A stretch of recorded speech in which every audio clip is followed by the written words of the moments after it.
Hello, hello, everyone. Welcome in. Welcome to stream, everybody. Woo! Welcome in. Hello, hello. Hi, hi. Hi, welcome in, everyone. Welcome to stream. Hope you're having a good Friday. Today, like the stream says, we are going to be... Oh, goodness. All right, there we go. I was like... little PNG tuber. I forgot to open her, so I was like, all right, hello everyone, welcome to stream. Like the stream title says, we are going to be going over backgrounds. Today we're going to be talking about how to make your backgrounds more interesting, how to make them more fun. We've already done some composition. We've already done some composition streams. How long will the stream be? It's 2 hours. We'll be here until 6 p.m. EST. But I'll be going over basically how to make your backgrounds more interesting, because we've done composition before, we've done like foreground, middle ground, background before. I feel like we can go over some more advanced concepts this time. Squid, yes. Splatoon Nation, Team Gear, Splatfest announced today, let's go. But okay. Before we get going, those of you who have been here for long enough, let me know if my audio sounds good, if I need to turn myself down, need to turn the music up. Anything like that. Oh dear. Oh dear. What did I do? There we go. Okay. Let me know if I need to adjust anything. Audio's good. All right. Brilliant.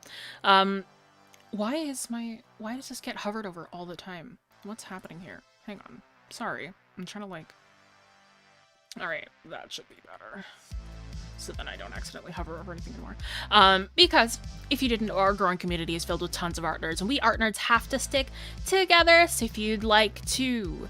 So if you're an art nerd too, be sure to check out the links to our social media in the description below, and check out our website for our class offerings, where you can get critique, guidance, and encouragement from our instructors, because we're not just a YouTube channel, we are an art school too, so if you'd like to support us so we can keep making free content, consider supporting us by becoming a YouTube member for exclusive channel perks like emotes and sub badges, or by supporting us on Patreon for as little as $2 per month, where you can get access to tons of perks like my working files, critique sessions, class recordings, and a huge discount on our classes that have a limited amount of spots, so be sure to check those out before they are gone.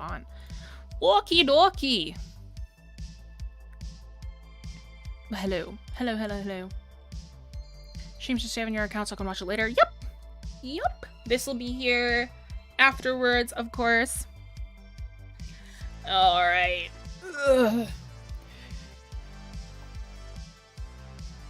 Goodness. Sorry, my entire existence is pain right now, so I'm just trying to stretch out a little bit. But okay. Hope we're all having a good Friday. Hope you're all doing good.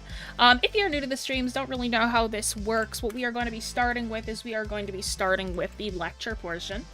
So we'll be talking a bit about the topic at hand, so I'll be teaching y'all about backgrounds for a while. We'll be discussing color design. I think I'll briefly go over it, but not really.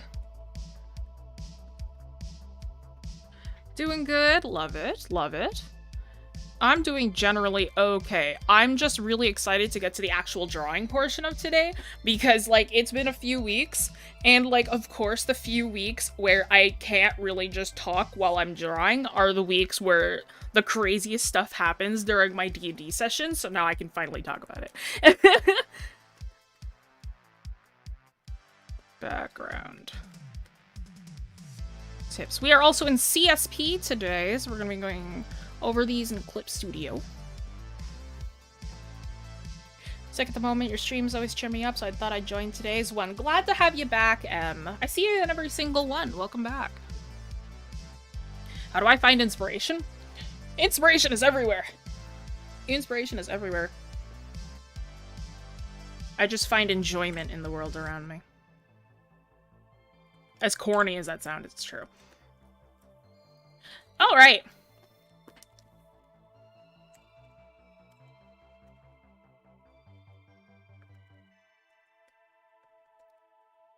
Talked about...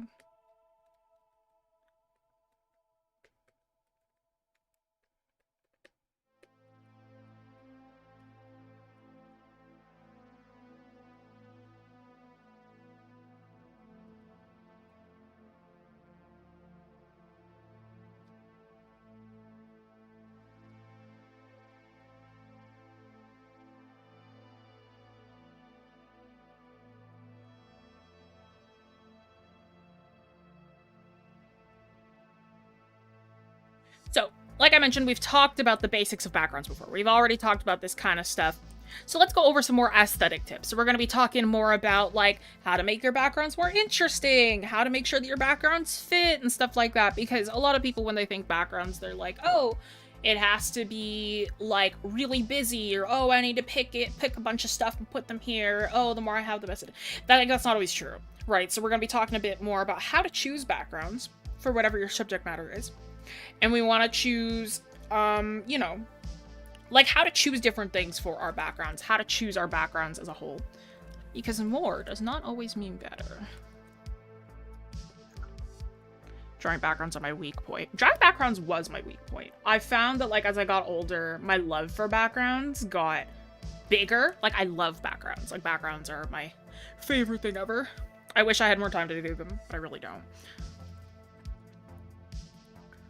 So, number one.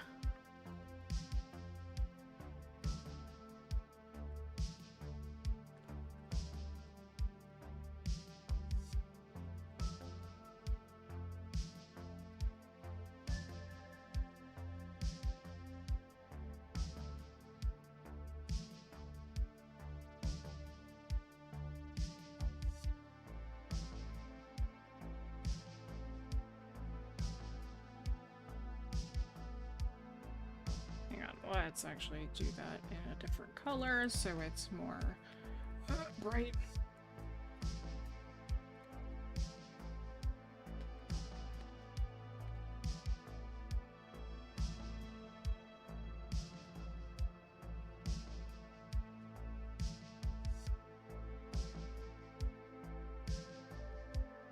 It's hard to draw backgrounds traditionally. Do you have any tips for it? A lot of these will be... Hello, Lost Kid. Welcome back, by the way.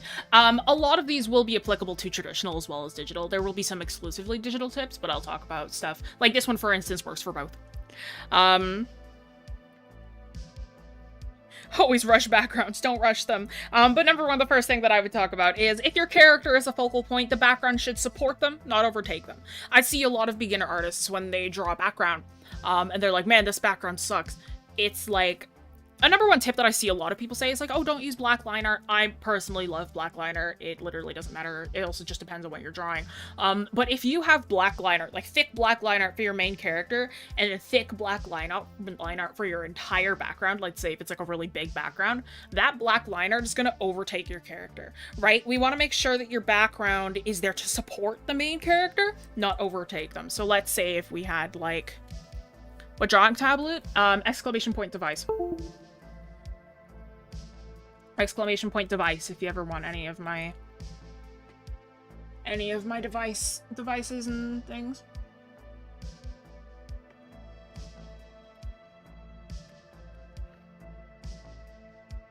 Alright, characters of focal point, the background should support them, don't overtake them. There's a lot of different ways you can do this. Change line art color.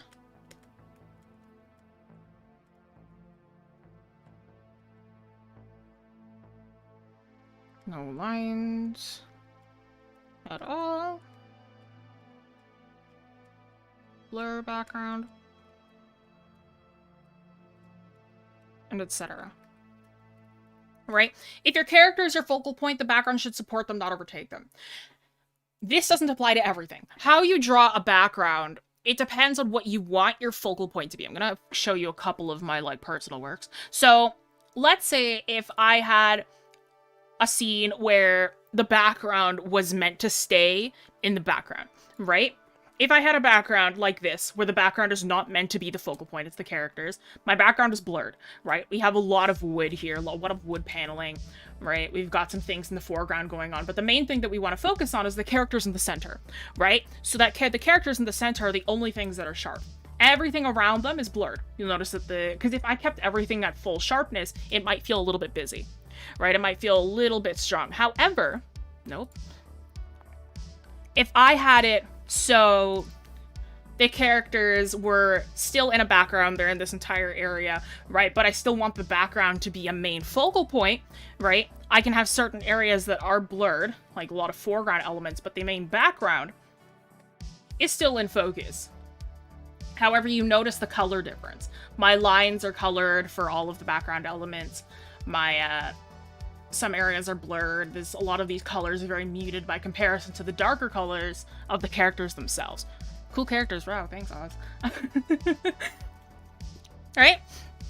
So these will help assist your characters rather than having them take over. If I had the same black line art absolutely everywhere for my entire background, it would feel so busy. It would feel super, super, like, bright and way too strong, right? This one, right, same difference, same deal, right? My background is, they have colored line work, background is blurred, right? The characters have colored line work as well, but they're sharp, right? Their lines are a little bit more sharp by comparison to the blur in the background, right? So it makes the background feel more like a background, less like it is taking them over. So number one, a character. If a character is your focal point, the background should support them, not overtake them. Number two.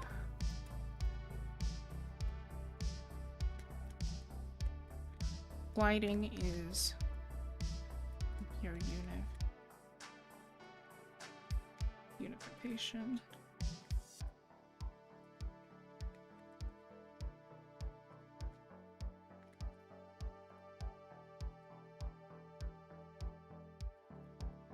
Percent, 100%. The background isn't. Actually, hang on. This should be. I'm so lazy. I'm like, I don't want to have to rewrite anything. Let's fix this for a sec, because this isn't quite correct. And let's move this down here.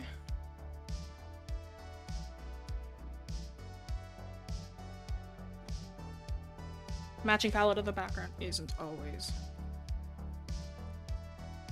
necessary. So lighting is your unification. Am I using Photoshop or Krita? Neither. This is Clip Studio Paint. Oh, there's a dog screaming outside. Miniko, there's a lawnmower behind me right now. I have like a, what's it called?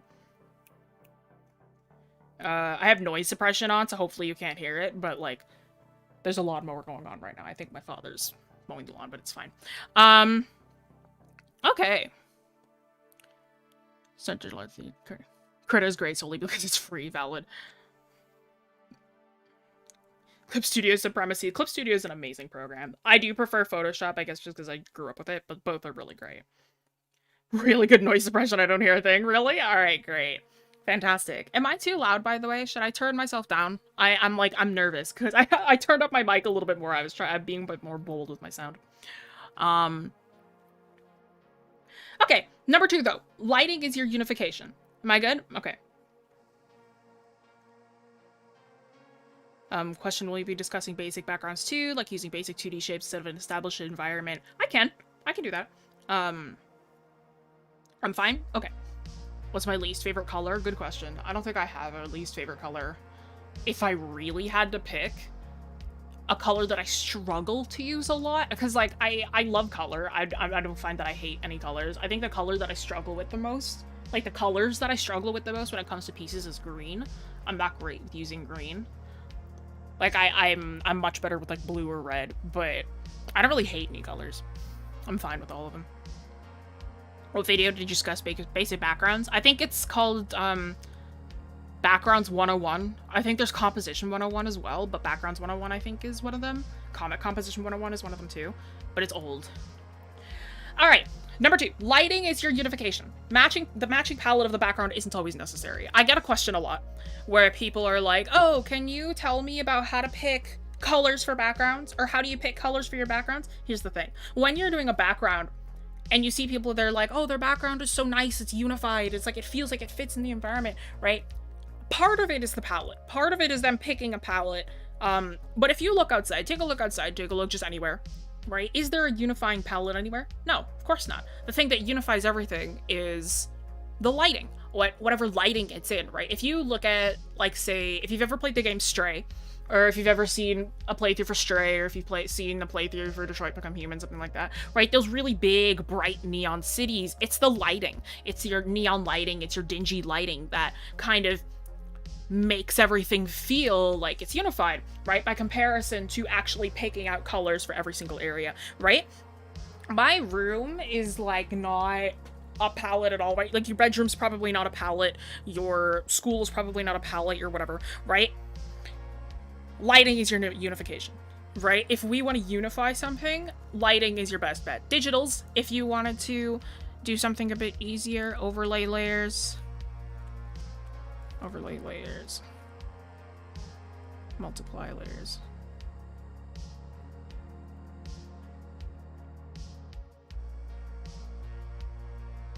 Help loads.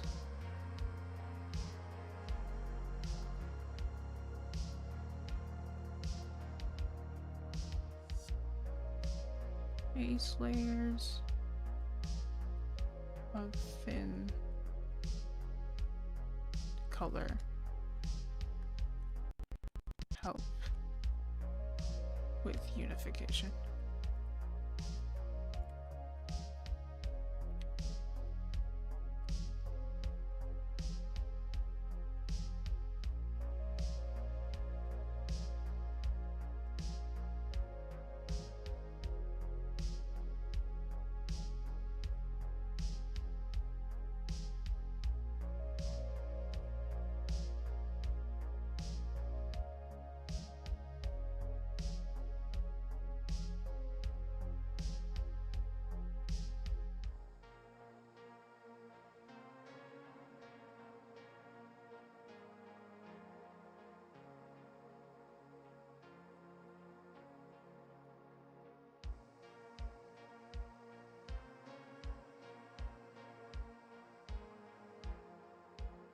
Right, so, can I show how lighting unifies? I can. I will do that in a second. But lighting is your unification. Matching palette of the background isn't always necessary. Overlay layers or multiply layers help loads. If you're working traditionally, base layers of thin color help with unification. If you're working... Oh, my little avatar's in the way. Let me do that really quick. I should probably make her smaller, actually. But lighting is your unification. Matching palette of the background isn't always necessary. Overlay layers or multiply layers help loads. If you're working traditionally, base layers of thin color help with unification, right? So if you're working with marker, a lot of marker artists might put down a thin wash of watercolor first, and then draw on top of that. You could even do it afterwards, but it might bleed, so be careful with that. Thin washes of ink or watercolor, and then if you're working with colored pencil, just a very light layer of any other color and colored pencil. These are like your traditional overlay layers, right? If you're painting with like gouache or acrylic, you can even put down an opaque layer first, and that's also your traditional overlay layer. That kind of thing. With backgrounds, there a way to make it one color without looking weird. I like to do that, but it's not. But it's hard not to make it weird. It's overlay layers. Overlay layers are multiply layers. Let me grab this one really quick. So this is a Photoshop file. Oh my gosh. I know you're huge. Please. It's a giant file. Come on. Come on. You're fine. I know. I know. There we are. Okay. So there's a lot of layers on this one. Right? Lighting, overlay layers, that kind of thing really, really helps with unifying a palette. Right? If I took off my overlay layer, it's a very, very minuscule change. Very, very minuscule. Oh no, it's a multiply layer. If I took away my multiply layer, it's very, very minuscule change. But it does a world of difference. Right? It really, really changes it. Can I do a video on organizing layers? I don't need to do a video, I can just talk to you about it. Right?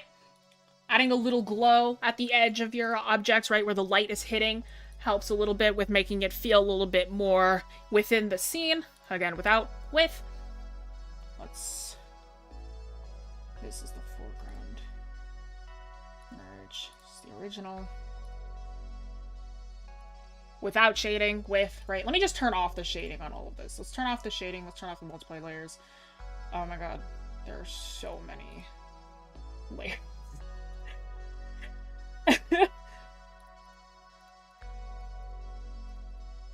Hang on.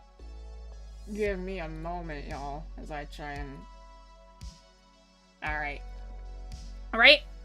Really, this is like... I didn't pick a palette for this. I just went, okay, these tables are wood, it's probably wood. I feel like doing white tiles, I feel like doing gray stone tiles. Right? And then these guys already had their own palette. Right? I didn't pick a palette that would match these characters, because these characters already have established palettes. I designed this one, I didn't design this one. Right? But these characters have very, very different palettes compared to the background. Luckily, this palette is like white, so it makes it a little bit easier, but it's not like I picked the palette for this. However, once I attach the lighting to everything, let's turn these back on. Like, there's a little bit of extra lighting here, a little bit of a glow here, shadows on everything, right? Same shadow color, same thing, shadows over here, right? This helps unify, and a multiply over everything. This helps unify everything within these, right? It helps make everything feel like it's in the same area. So I'm not picking a palette. I'm making sure that everything fits with the same lighting, right? Your lighting is your unification, rather than actually picking a color theme. Any tips on shading? Do we have a shading stream? I don't remember. I don't think we actually have a proper... We have, like, a values video. I don't think we actually have a proper shading tutorial. Joanne, do you mind making a note of that in the Discord? I don't think we have an actual proper shading stream that we've ever done before. If you could do that, because I definitely want to do that, because I have a lighting stream and a blending stream. I'll look for it. Okay, thank you. I know we have lighting, but I don't think I've ever talked about values and different types of shadows. Like, I've taught it in classes before, but I don't think I've actually ever done a stream about that, which is a funky oversight. So, yes, we can do a stream on that, because that's something that I didn't realize we actually didn't have. Thank you for that. How do you utilize lighting in a poorly lit closet? I had to do... In dark areas, the thing is that you have to really get creative with it, especially if there's just like a little crack of light. It's going to be a lot of reflective light, and it's going to be a lot of, like, you're going to have to utilize a lot of different funky methods, because that's a really tough thing to do. Is this a composition stream? No, this is just tips for backgrounds.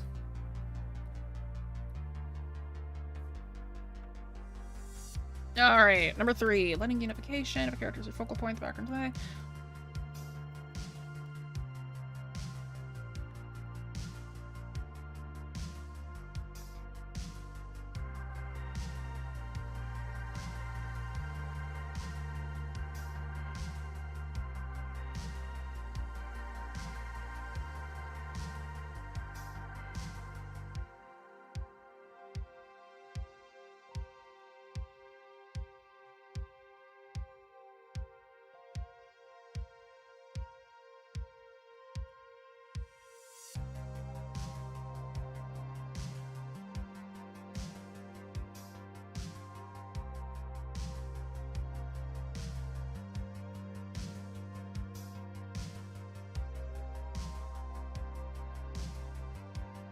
Lighting in dark areas is specifically difficult for me. I'm begging for resources explaining it. I can definitely talk about that in a second.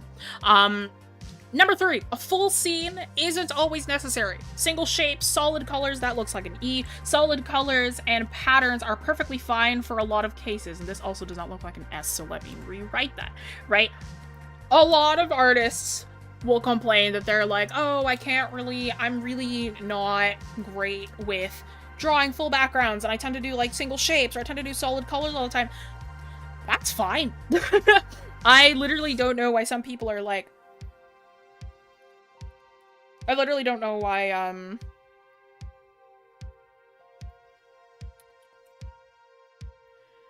I don't know why everybody's always like, I need to make like this huge big background because like I do this character and I only do solid shapes. If it's just a character illustration, sometimes that's all you need, right? Like, I don't really know why you'd need more than that. Let me, hang on.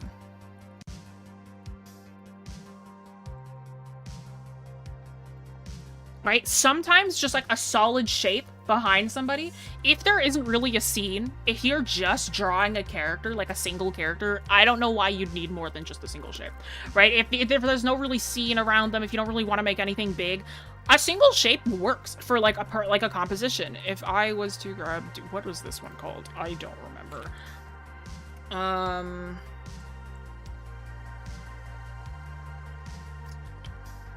There was another one that I did recently.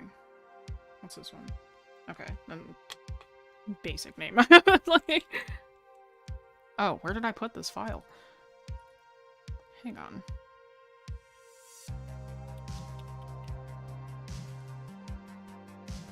There we go. Right? Sometimes just a solid color, right? A single shape. If it's just the character there, like you're not really feeling like doing a full background, there's no intense scene that you need, nothing like that, you don't need a background. Like, this is just background enough, right? It helps with a simple composition. Sometimes it's all you need, right? Especially if you're doing, like, concept art. Concept art, it's like, the concept artist's background palette is, like, a gray gradient. Like, a warm gray gradient that kind of changes to, like, a floor. And that's it. Like, you really don't need much, right? Any, like, single shapes work just fine. Corn, yeah, that was corn. I'm gonna talk about corn when we get to the actual background illustration today. Oh my god, I have so much to talk about. But a full scene isn't always necessary. Single shapes, solid colors, and patterns are perfectly fine for a lot of cases, right? If you're just drawing a character, don't think you need to force in anything. Even with action poses, right? Sometimes you just want to draw an action pose. Totally fine. Don't force a background if it doesn't really need it. Number 3, full scene isn't always necessary. Number 4... Ow! Oh my god. Sorry. I am in a strange amount of pain. So I'm like... I need to, like, not move too much. Corn? Yeah, Corn's the name of my D&D character. Corn Chip is his name. Oh, a lot of you are asking about dark scenes. Let's talk about that. There's a concept artist that sells a concept art template, literally just a gray gradient backgrounds. Yeah, that's literally all it is. It's great. I love doing that. Am I okay? Yeah, I'm fine. There was a period of time, if you ever go through the YouTube channel, there's a period of time where I just didn't stream for like 2 months, and that's because I fell down a set of stairs and had a back injury. So, sometimes sometimes the pain comes back to haunt me, but it's fine. No idea you play D&D. Yeah.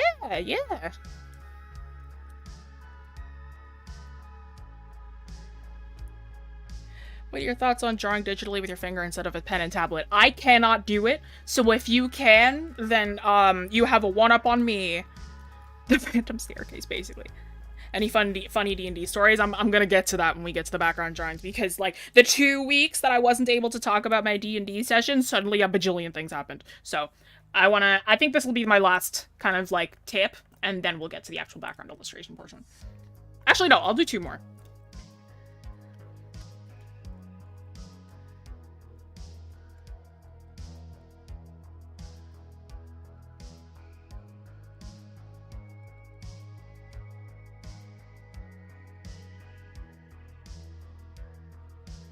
Oh, no, that's not what I meant to say.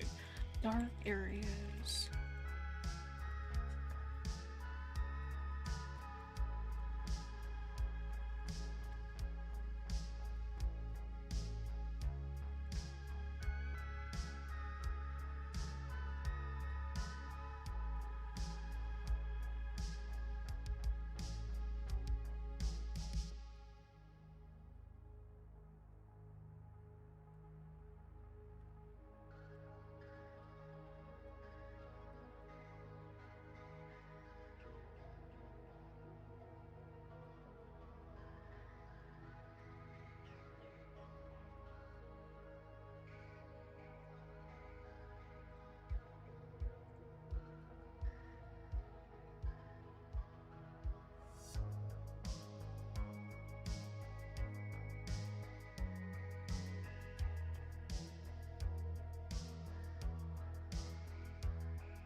Dark areas will always have minor bits of light, otherwise we wouldn't be able to see anything. If you wonder how we see anything, scientifically, the reason why we can see anything is because light is bouncing off of surfaces, right? It's the same reason why we can see colors, because, like, light is bouncing off different areas with different, like, waves or whatever, and those different waves will give us different colors, right? If we have 0 light in an area, it means that we cannot see anything. So if you are drawing a really poorly lit area or really dark area, there will always be a light source. Always. Doesn't matter how, like, if you can see anything, it means there is a light source. The difference is that these light sources are a lot dimmer, They're a lot tougher. Pick these light sources wisely and look at references. If you were, like, say, I don't remember who mentioned it, but somebody said that they were drawing a really poorly lit closet. If you have a poorly lit closet, maybe there is light coming from the crack of the door. Maybe there's a crack through the wood. Maybe it's like, if you're in, like, a horror game and you have, like, a locker and, like, you hide in the locker and your only source of light are those 3 little lines, right? Maybe that's your light source as well, right? And then in that case, you're going to want to look up references for something like that, because that will be your single only light source. And when you have that single light source, then you have to work with reflected light. Say if you're walking in the middle of the night, the moon is probably going to be your light source, which in that case, it is light bouncing from the sun onto the moon. And then the moon is nothing but reflected light. So that light source is going to be very, very dull, very, very, like very ambient, rather than it being like a direct light source, right? And in that case, you're gonna have a really dark multiply layer with a very, like, thin, like, soft light layer, right? It's not gonna be anything crazy. But dark areas will always have minor bits of light. Pick these light sources wisely and look at references.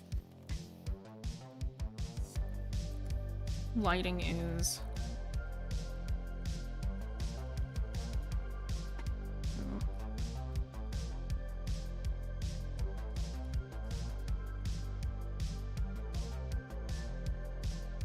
essential to these things working.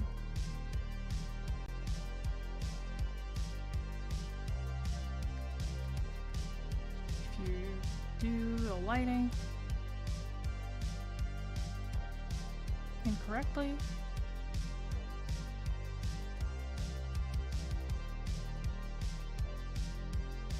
it will look incorrect. Alright, so lighting is essential to these things working. If you do the lighting incorrectly, it will look incorrect. And the reason why it's so difficult is because, like, your light source is so scarce. And like a good bet, like, if you want me to tell you how to do it, it's, like, a good bet is, like, just doing a really dark multiply layer, and then having, like, very, very small, thin areas of, like, a multiply layer over everything, and then just small highlights of light. Don't use a soft brush, use a hard brush at first, and then blend it in afterwards. See if you've got, like, a little crack through a door. If the majority of the piece is dark, the majority of detail will be in the darkness. And then if you have that one little piece of light, that one little piece of light will most likely wash out the colors and the details on everything. So think about when you are in a dark room, right? And your eyes adjust to that dark room, and then a beam of light shows up and you're like, ah, right? And the light, like, blinds you, right? It's because your eyes haven't adjusted to it yet, right? So it's the same deal when you're lighting something up. If you are in a dark room, your eyes will be adjusted to that darkness. And if there is a thin beam of light, that thin beam of light will wash out any detail because you're used to the darkness of the room already, and the light will not be there to assist you. It's really there just kind of washing out your vision, right? So lighting is essential to these things working. And of course, all else fails, references are your best friend. Traditional artists listening to this. The thing with traditional art is that that's why, like I said, like before, the traditional artists overlay multiply is thin washes of ink or watercolor, bases of thin color with unification, right? Because you have to blend your materials, right? If you're working with pencil crayon, you're gonna have to blend those on different thin layers. If you're working with marker, you can overlay it with, like, watercolor or marker that you start with on the background. Like a thin layer of color on the background first. But the thing is that all traditional materials are additive. So if you are working with something that like you can't get lighter with, then you have to mark off your areas of light first before you start, because then you don't want to draw on top of those, especially you watercolor people. I actually recommend getting, like, masking fluid, masking tape, like, marking off the areas where you don't want light to hit. That's a good strategy to have. Pencil crayon people, get a gel pen. Those tend to work pretty well. That kind of thing. What's the best place to find references? Personally, I love Pinterest.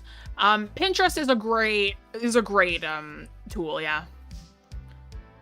Pinterest is a really great tool. Pinterest I always find is better than Google, but Google is, like, a good bet regardless.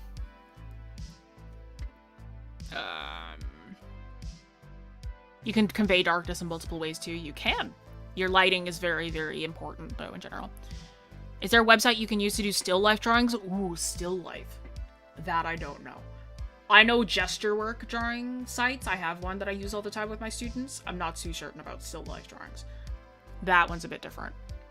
Why is my mic not picking up on my little VTuber? Let me see here. Sorry. Let me just like turn up the sensitivity a little bit. There we go.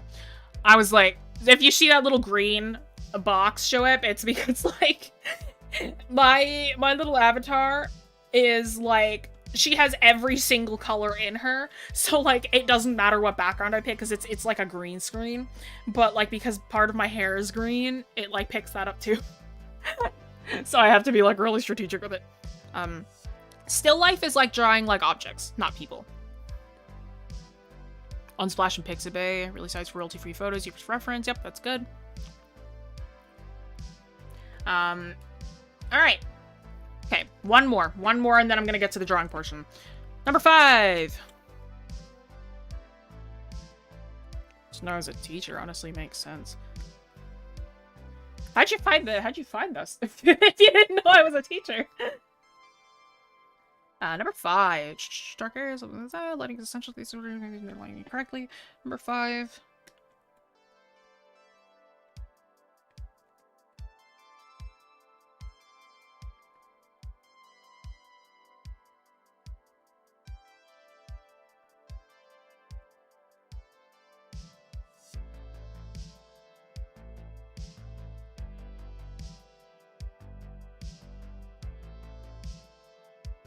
Just found me in my recommendations. Yeah, but how do you know me specifically? Because you're like, I didn't know you were a teacher. Where else did you see me?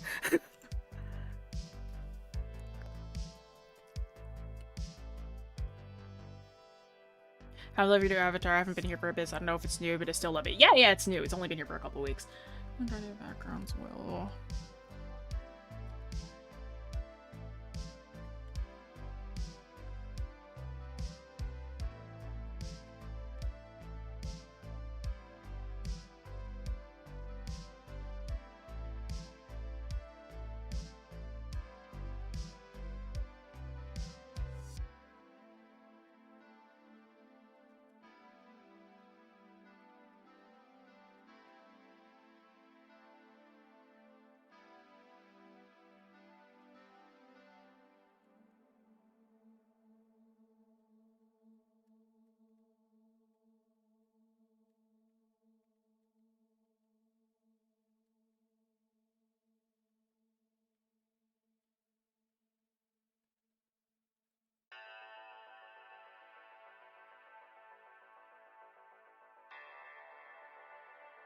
Alright, so a good majority of backgrounds will have perspective. I'm sorry. It's a thing, right? Your backgrounds won't just be like on a 2D plane most of the time, like they can be, but if you want like within an environment, if you want this character to be within somewhere, most likely there will be perspective, right? Learning basic perspective is essential for hefty, good-looking backgrounds within an environment, right? Even if you only know 1 point perspective, 1 point is still better than none, right? If you have just like a very basic handle on like very, very simple perspective, that's enough. All right, like as long as you can tell yourself, okay, if this is 1 point perspective, then what direction is everything going to be going in? That's good enough, right? In that case, then it's like you have enough to do a background.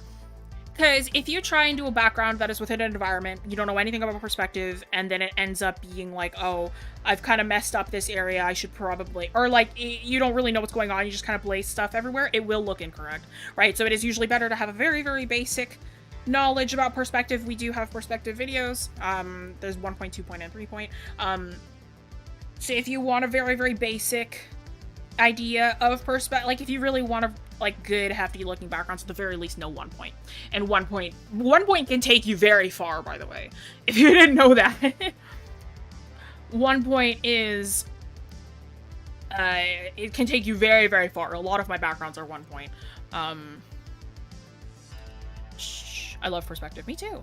Is there a perspective stream? Yes, there is one for 1 point, 2 point, and 3 point. That's been done in the past. 1 point. 1 point perspective. So when you're doing perspective, the two things that you really need to know the most are your vanishing points and your horizon line. Your horizon line is where all your vanishing points will be on if there is 1 point perspective and 2 point perspective. So if you have 1 point perspective, all right, let me just do this really quickly. This isn't a perspective stream, but I know, tablet. I know. Come on, listen to me. Thank you. So if you have 1 point perspective, let's say that there's like a horizon line in the background, there's your point. Everything will go towards that 1 point, right? So like we have like our buildings going back in space like this. Maybe there's a street like this. Maybe there's clouds going back towards this one thing here, right? If there's 2 points, then you've got your horizon line and 2 points like this.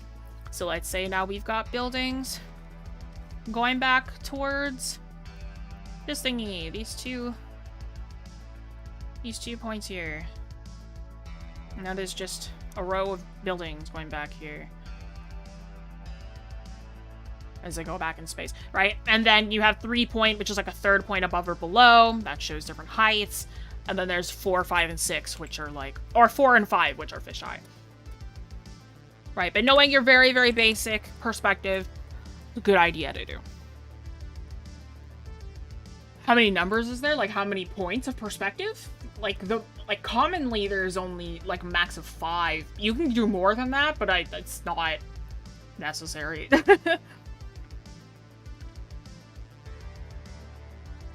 Perspective 4 point. 4 point's fun.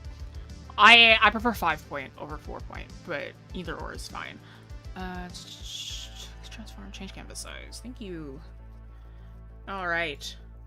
So that's it for my little tips for drawing backgrounds.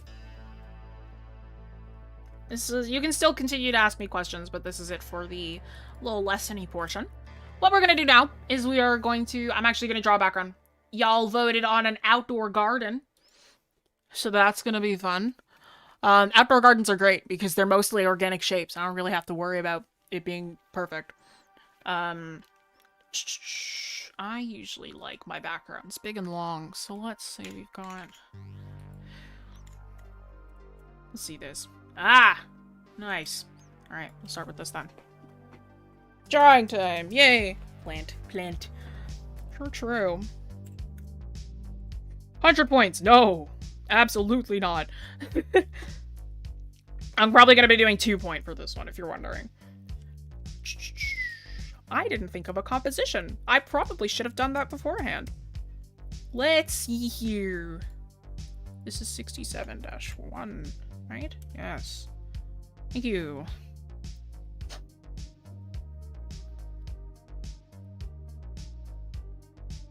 Can you mix together 2 different points of perspective, like using 2 point for a background and 1 point for something in the foreground?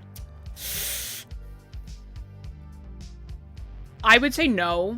Like, it makes it for... Okay, an advanced version of perspective is that really nothing, like, no object follows the exact same perspective. Like, that's the advanced version of it.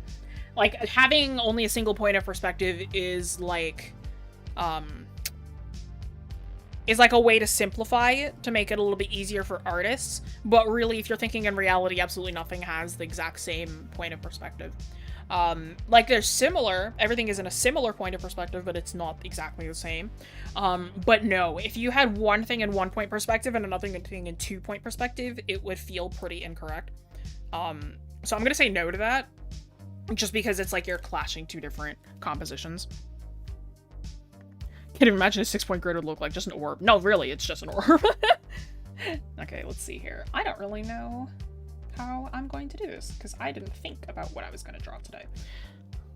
I probably should have. An outdoor garden, huh? Yeah, I really should have thought of this beforehand. Let's see. Let's just... Sometimes the key is just to start drawing and see what you come up with.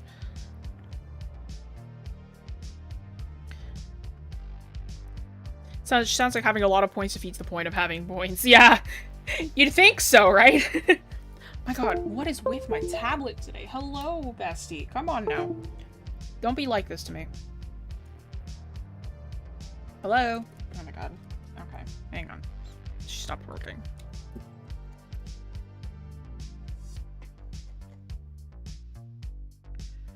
Let me just restart my tablet for a second. Come on. Welcome back, Em.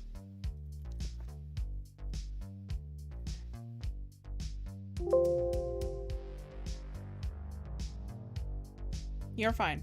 There you go. There you go. Okay. See the little Wacom thing pop up at the bottom. She's getting old. This tablet's getting old. Windows 7? This is Windows 10. Every time your tablet makes a noise, I instinctually reach to check my tablet's wire. Me.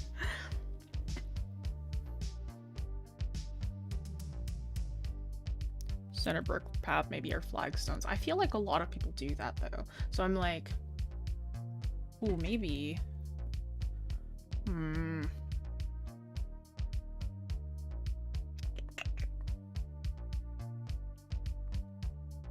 This is gonna be like, it's not gonna be in full color, by the way, guys. Like, I don't have enough time to do a full color background. It's gonna be probably in black and white. Like, just,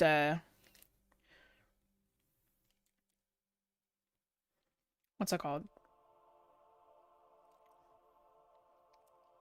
Just a really simple kind of, like, lines only.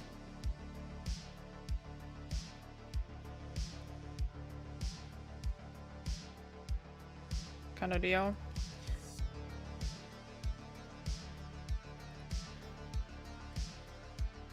Are there any backgrounds you find especially challenging? Oh, yes. I was so prepared to do a junkyard, you guys. I was like, please pick junkyard. Fun fact, usually in the moment, when I pick backgrounds, like when I pick poll results, usually it's the first one is the one that I want to do the most. But it's kind of changed now. It's like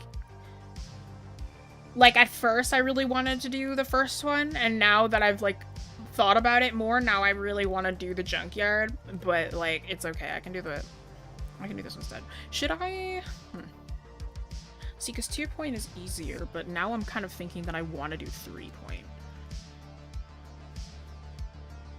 Am I gonna be that kind of nerd? Am I gonna draw like a 3-point background just because?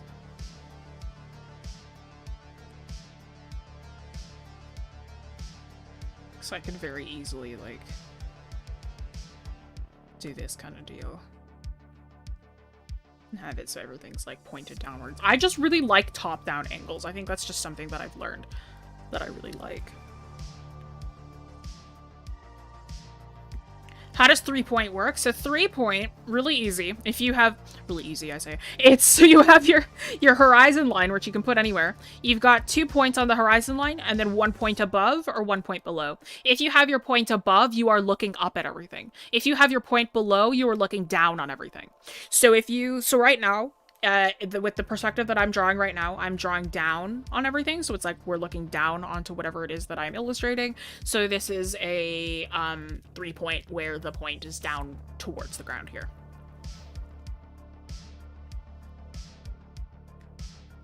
The 3-point's a more advanced version of perspectives. Don't worry if you've never heard about it, if you're a bit newer to art. See, I'll play D&D. Have you seen any Star Trek series? My dad watches a lot more Star Trek than I do. I watched Lower Decks with him for a little while. My dad really loves Discovery, so I hear about that sometimes. Foreshortening is the best. I don't know what y'all talking about. Oh, D&D. I'm drawing corn. Let me tell y'all what has been going on in the past 2 sessions, alright? So first of all, I got kidnapped. So Corn got taken in the night. and like a session previous. Right? And he was like, it's so hard, it's so fun though. So Corn got kidnapped. Corn was taken in the night. My caretaker, Pierce, freaked out. He was like, the next morning he was like, oh my god, Corn's gone, he has to find him. The kidnapped? Yeah, I was asleep and I was taken by a giant creature in the night. So it was a whole session of them trying to find me. My DM messaged me and he's like, okay, so I won't tell you exactly what's gonna happen, but for RP purposes, I'm gonna tell you that you're gonna wake up in a cell. So like, letting you know that's gonna happen. I was like, okay. so when session happened, they found me. Eventually they found me. They had to fight a giant creature thing. And who took Corn? It was our BBEG, so we figured out who our BBEG is. This is a Tabaxi. Well, scrungly Tabaxi, named, Taigen Whistlesong. He's like a mad scientist, and he's creating these, like, what's it called?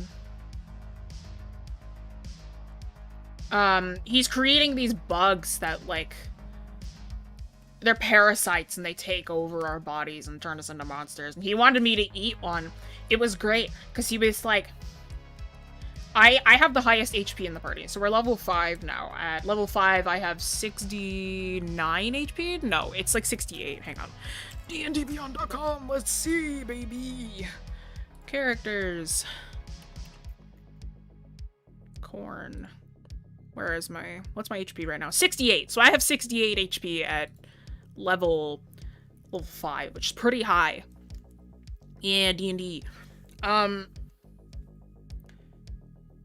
Yeah, it took me a second to realize talking about our D&D character. Yeah, that's me.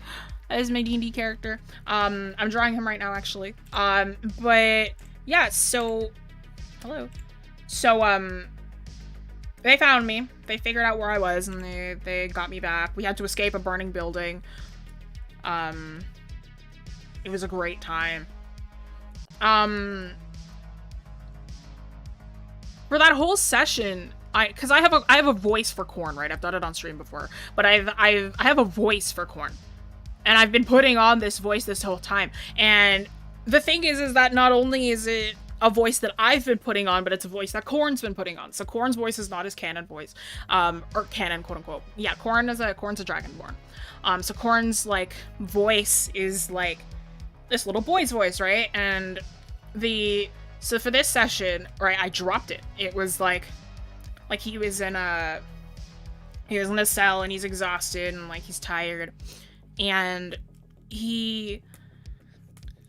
like when they found him, like his voice was a bit different, and I was like, okay, is somebody gonna pick up on that voice? The fact that Corn's voice is different, nobody did, and I was like, shoot, wait, why is like nobody picking? And I was told afterwards that it's like, well, I mean, sometimes when people just don't want to do their characters' voices anymore, they just drop them temporarily, and I was like, oh, okay, I guess I didn't know that. But I was doing it purposefully. I'm like, yeah, no, I'm gonna drop Corn's voice because I'm like, maybe they'll pick up on what I'm hinting at. And I was like, all right, next session, I'll just drop what I've been hinting at for ages. And it was great because it was like we were in like a message. We were in like a place where this tiefling, she could send messages to like anybody in our little campaign setting. And you guys already did the lesson portion? Yeah, it was finished a bit ago. Drawing somebody. Thank you. You have any advice for when you resize the line art and Photoshop blurs, pixelates your selection? Unfortunately, no. Clip has a thing where you can do a vector layer, and that will make it so that or vector line art, and that'll make it so then your lines don't change size when you do it. But really what my thing always is like I make sure that I figure out my placement during the sketch phase so that doesn't happen when the line art comes around, so I know exactly where everything is. Fisheye perspective is 5 point, so it's 4 to 5 point perspective. It makes everything look a little bit like you're in a fisheye lens. People would definitely notice if I drop the voice of a character because I love doing weird voices. Yeah, because Corn's... Did I make my own stare corn emoji based off my fan art for Corn? No, I made it ages ago. That was a long time ago that I made Corn's front-facing emote. But yeah, no, so when the time came around, we were sending messages to... I sent a message to my nanny back home in the Bramblewood, Velicora, or Veli, and I was like, hey, I hope you're doing well. And then in the middle of the message, I was like, in character, I was like, oh, I didn't even realize that I wasn't speaking in my normal voice. I guess I've gotten comfortable with these guys to like drop my voice. And I watched like every single one of my fellow players just like look up from whatever they were doing. It was so funny. And, like, my friend Crow, Scarecrow Sketch on twitch.tv, he's like in character as Pierce. He's like, Corn, you're doing a voice? And I was like, oh yeah, no, I'm doing a voice. And he was like, why? And I was like, oh, it's just to make me more convincing. And he's like, what? More convincing of what? And I was like, that I'm a boy. And they were like, what do you mean by that? It's like, Corn, you're a boy. And he was like, yeah, I know. Well, Veli said that, like, you know, if may, like, you know, sometimes it's kind of tough to, like, tell the difference in gender between, like, you know, Dragonborn. So, like, you know, Veli was like, I've always felt like a boy, so I am one. And Veli was like, maybe if I change my voice and if I change my pronouns, then it would make me, you know, more of a boy. And then it clicked for everyone. They're like, oh, Corn is trans. And it took everybody, like, me, like, elaborating more and more. It was so funny. Corn says trans rights. Corn does say trans rights. So yes, last session that I played, I finally got to drop that Corn is trans. So that was really fun. It was a great time. And, like, I loved everybody's reaction. I was like, oh, yes, finally. So there we go. Corn lore revealed. Great time. How old is Corn? Corn is 8. Corn's a little boy. Talking about D&D now instead of backgrounds. Yeah, once we get to the drawing portion, I kind of go off topic for a bit. So this is a 3-point illustration. I'm just a... 3-point? Yeah, I guess it's 3-point, because if I'm doing, like, I just haven't really decided to... Sometimes I find that, like, a really simple top-down 3-point is easier than 1 or 2. Because, like, if the points are far away enough, then I don't really have to think about... What's it called? I don't really have to think about different angles or anything. It's a little bit easier this way. Corn's a trans icon. Yeah, he is. Love my son. Crow was so excited about it. He was like, Corn is trans, that's awesome, dude. And I was like, thanks, man.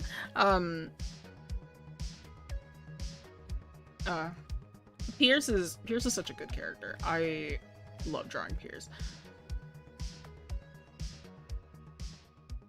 Bro, I needed to start playing D&D. It's really great. I always find that, like, if you want to start playing D&D, start by watching D&D, so you can get an understanding of how the game works, because it can be really tough to get into it at first, because there's a lot to remember. My voice is so cool, thank you. Like, if I show you Corn's character sheet, let me pull that up, actually. Like, if I show you what a character sheet looks like, it's a lot to take in at first. I remember when I first saw a character sheet, and I was like, what am I looking at? Like, it's kind of tough to figure out what all this means at first. Like, you figure it out eventually, but, like, my 9 intelligence, let's go. Like, eventually you kind of figure out what all of this means, and then it starts to make sense, but right now... Corn is our adopted son, now we literally fought for him. Hi, Frey! Hey, bestie! Welcome in. Corn Chip. Yeah, that's his name, Corn Chip. How are you? Hope you're doing well, Frey. Frey is another member in our campaign. Frey plays a sorcerer warlock tiefling named Atros. Atros is the best. The D&D starter sets are a good jumping off point. Give a very brief overview of the rules and all you really need. Yeah.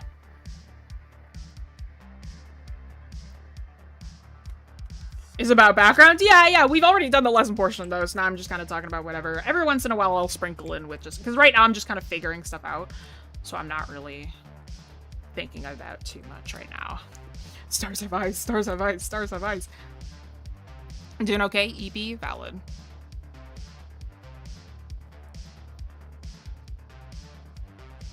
Yeah, right now I'm just kind of... It's an outdoor garden, but I've kind of decided to just make it like a small little grove in a garden, maybe. I don't really think I want to make it, like... Have I ever been a DM? No. I've been upset twice recently. I'd love to try DMing. That's a thing that I really want to do.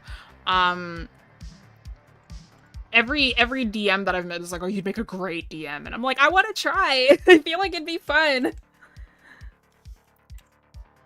because every time that I talk about, because Corn has a character sheet, right, on D&D Beyond, but I have a document, like a Google Doc for his background, like his backstory and like different things about him, right? That Google Doc is 15 pages long and it's not complete. So I still have more to write because there's a lot of like world building and there's a lot of like background stuff. It's like, it's great. It's a great time.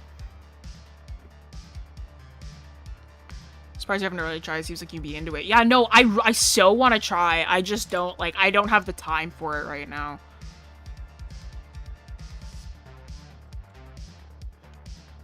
There's a tree behind him. Yeah, what did you think this was? Yeah, that means I gotta make it more clear that it's a tree. Maybe it'll be more clear once I actually get to the line version.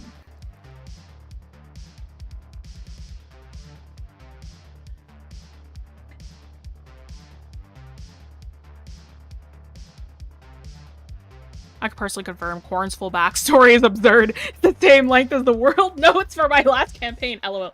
Yeah, DM stands for Dungeon Master. That means it's the person who controls the game. D&D, for those who don't know, is a tabletop RPG. So it's not like it's a video game. You have to actually have somebody run the game for you. It's very clear, just me being myself. Okay, okay. What's the thing's name? This character's name? His name is Corn. It's my D&D character. Corn. Corn Chip. Dreamt last night that you were sharing Corn lore accidentally in another Discord I was in. I was losing my mind. Oh, LOL! I am very lock and key with Corn's background, dude. I would never. Oops.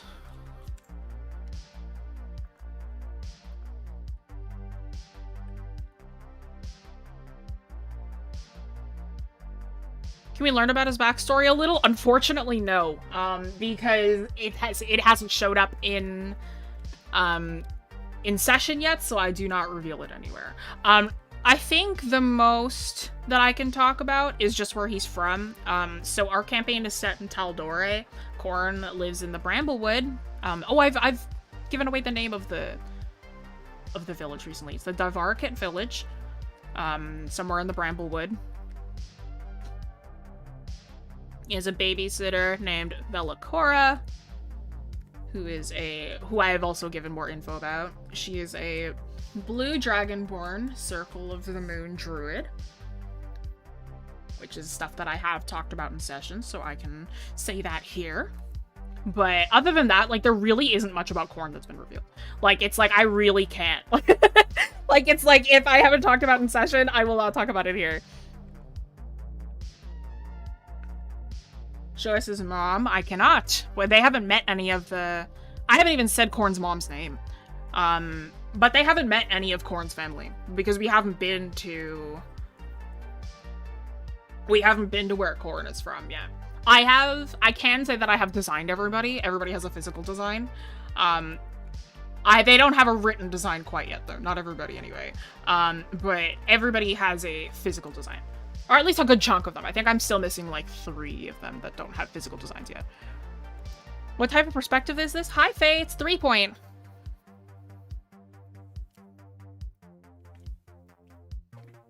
Can't get over how cute that name is, Corn Chip. Yeah. Yeah, this is 3-point. I decided to do a 3-point just because I find it a little bit easier. Maybe I will get to color. Maybe it'll just be like grayscale color because I don't think... Maybe I'll just do values because it might be a little bit easier to work with. Let's see here. Will my rough inker work today? Oh boy. Will Clip Studio like my rough inker? Ooh, she's fine with it today, boys. That's good. He's also weirdly wise. Only at some points. What creature is Corn Chip? Corn is a dragonborn. He's a black dragonborn. Which means that instead of fire, he spits acid. So that's actually a weapon that I have as a dragonborn. Depending on the color dragon you are, you get a different breath weapon. So instead of fire, I breathe acid, which I haven't used yet. One day. Hey, Lux, welcome in, dude. How you doing? How you been? Did you research everything I needed to draw this? No, I just did this off the top of my head. Does he eat corn? The joke is that Corn eats everything. He poor dick. Yeah, I wish the Photoshop to CSP brush import worked a bit better. Some of the values are weird. They are, yeah. Like this is my rough inker. It works beautifully in Photoshop, not so great in CSP. It's the same thing with a lot of the Kyle brushes, which suck because the Kyle brushes are so good. And it's like, I have to finesse them in order for them to work better. I'm vibing, hyped for this stream. I'm glad, dude, I'm glad. We've done the lesson portion already, so the lesson portion is over here. Do not worry to everybody, by the way, if you missed the lesson portion, A, the stream will be up afterwards, B, this will be uploaded in the Discord. If you'd like to join the Discord, !Discord, there should be, I'll be uploading the JPEGs for both of these files, so you'll have access to this one as well afterwards. All yours. How big is he on a scale? Corn is 3 foot... He's very short. I don't remember exactly what height I gave him. Hang on. Let's check here. I think it's like 3'5". 3'5", 3'6", I think is what I had for Corn. Because I know that Scribbles is like 3'2" or something. Description. 3'4". Corn is 3'4".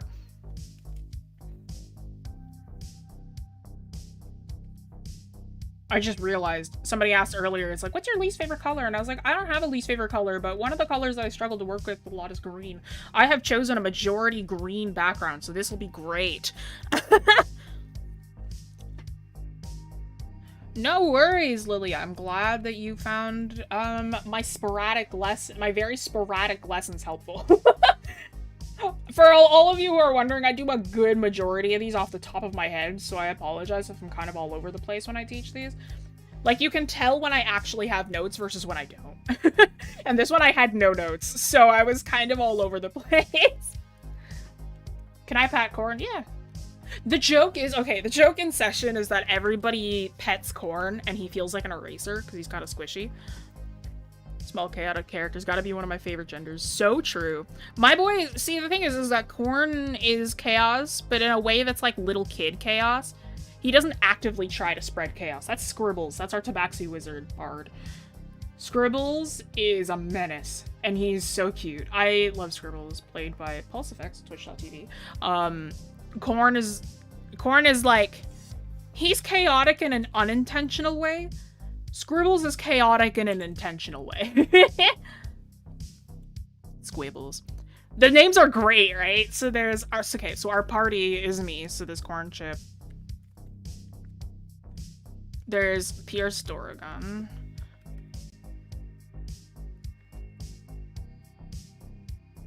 There's Scribbles.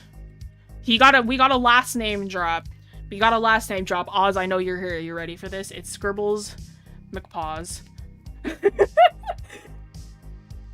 Corn Chip, Pierce Doragon, Scribbles McPaws, Atros Abesh. And then Soren. Doesn't have a last name. Played by my best friend. Or best person in the world. So there's Corn, Pierce, Scribbles, Atros, and Soren. Right, McPaws? Isn't it great?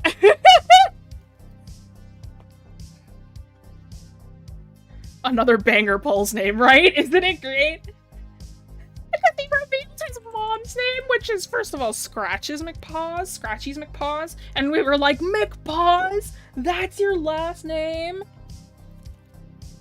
So Scribbles is a cat. Scribbles is a tabaxi, for those who don't. He's a tabaxi, but that's cat in D&D language. So Scribbles is a little cat. But it's perfect. He's perfect, I know. What are we doing? How long we've been going? We've been going for about an hour now. We're doing backgrounds. Alright, yeah, this is gonna be black and white. We've already done the lesson portion, but now we're kind of just vibing. I talk about the background every once in a while, but we're talking about D&D. Do I like Crit Roll? I actually don't watch Crit Roll. It's like, I don't have time to get into a lot of D&D shows. I'm into one right now, but like, I can't afford to get into more than one right now. I have heard about Crit Roll spoilers. I'm so sorry to Crit Roll Nation. It has been insane for the past 2 episodes for you. House reminds me of the boat I had online bit for its name. Everyone voted for Bodie McBoatface. Lol.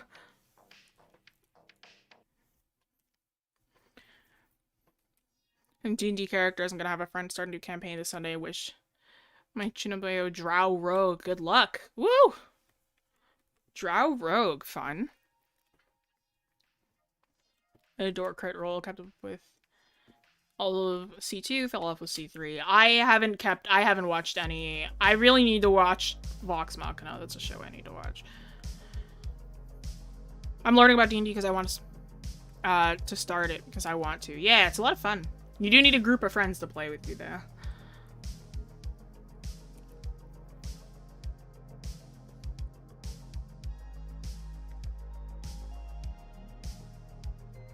Goodness. I haven't warmed up at all today, so like my lines are really wobbly right now. A lot less clean than I'd like them to be.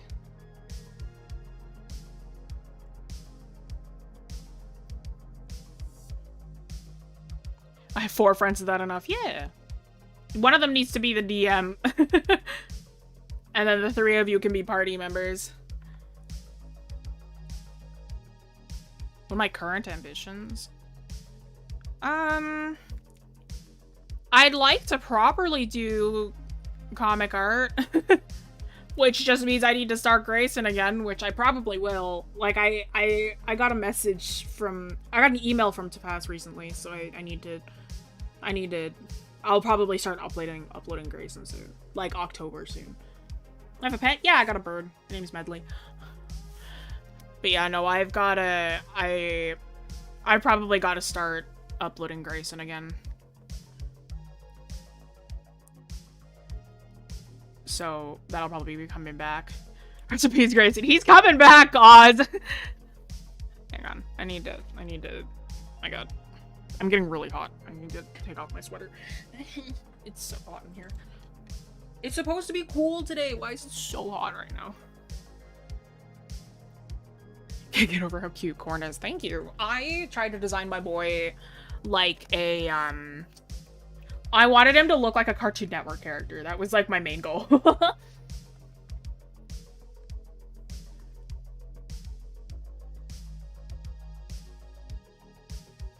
Girls Who Don't D&D. Never heard of it. See, my podcasts that I listen to, I don't really listen to many anymore. I used to listen to them very, very frequently, and I haven't listened to one in a very long time. But I like horror podcasts, so I listen to a lot of spooky podcasts, because I find that those enrapture me, like, make me, like, interest me the most. Corn is just 2 shapes, like a triangle on top of a rectangle, so true. Andrew Tate podcasts. The good Andrew Tate, I hope. I love the Let's Not Meet podcast. I love that podcast so much. Like, I feel bad for him. Love my art style. Thank you.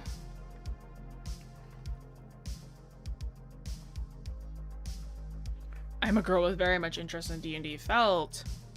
Me too, bestie.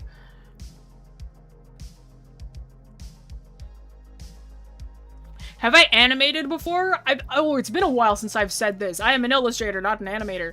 I have animated before. I hate it. Like, I have so much respect for animators. I don't have enough patience to be an animator. Like, I have animated for school, I've animated for fun, and I don't like either. So, it's like every once in a while, I'll be like, oh, maybe I'll try animating again, and then I start, and then I immediately, like, don't want to do it anymore. Because I'm like, man, I hate this. So if any of you are animators, like, respect, because I cannot. I thought it was a girl who was too dumb to play D&D. Turns out I'm a boy who's too dumb for D&D.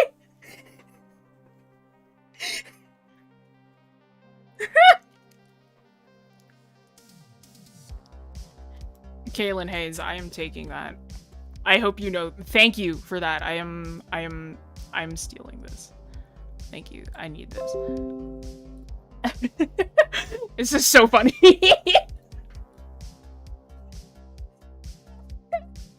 Hang on. Do you have a Discord ad? I want to draw Corn saying that. Are you in the Discord?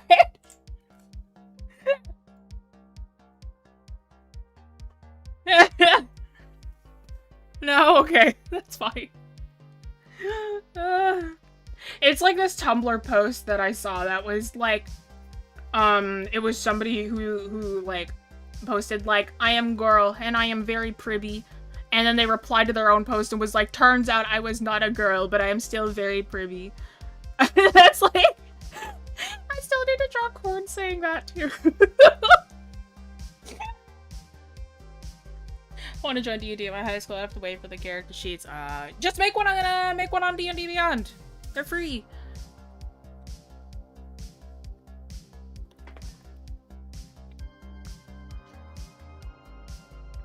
I was trying to get into animation the past summer and I enjoyed it. That's good. I'm glad. And like, I have nothing against people who love to animate. Like, if you love animating and you actively like to do it, you're stronger than I am.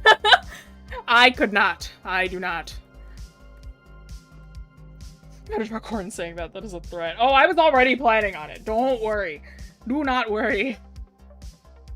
I'm getting used to digital art. It's hard to switch. Oh yeah, no, I started as a traditional artist. I was exclusively traditional until I hit maybe 13, and then I tried digital, and like, I can still, like, I have to do traditional work for university, but like, I don't do it in my free time, really. Like, I'll do it, like, I like traditional sketching, but like, other than that, like, I'm not a big traditional artist.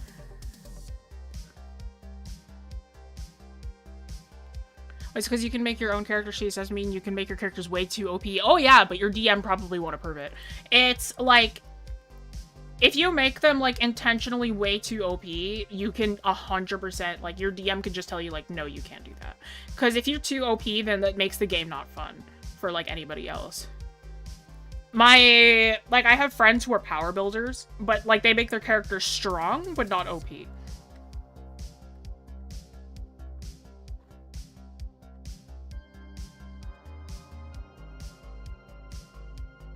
Roll20 is missing a lot of stuff. I've heard. That's why I use D&D Beyond. Have any tips for switching over to digital? Do a lot of exercises first. Like, well, draw what you want, but then, like, also do a lot of exercises if you really want to get used to handling the tablet. Start easy, rather than trying to jump into it. I'm the type who just kind of jumps into it and hopes for the best. But start with a lot of exercises. It'll help you get used to drawing like this. Oh, yeah, if you make an OP character and your DM approves it, be very afraid, because that means that your bosses and who you fight are gonna get a lot trickier. Making OP characters is fine art. It's not easy to do, no. How do I do line art? Is just, for example, putting more lines, using pen pressure is better. Line art is like... We have a line art stream, if you wanted to check that out. Line art is very much like, if you... It depends on what you're doing. Like, shoot, how do I phrase this? It's like,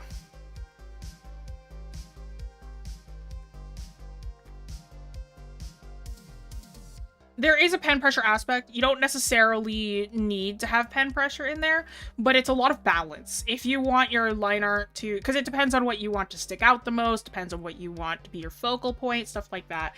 It's a lot of like balance and figuring out what you want to be the most in focus and what you want to be the least in focus and everything like that. It's all about like just balancing out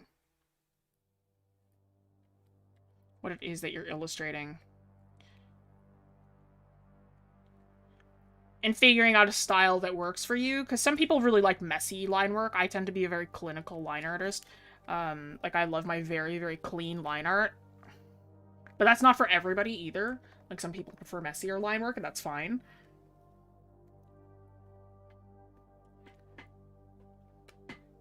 Yeah, line confidence is a really big thing, for sure.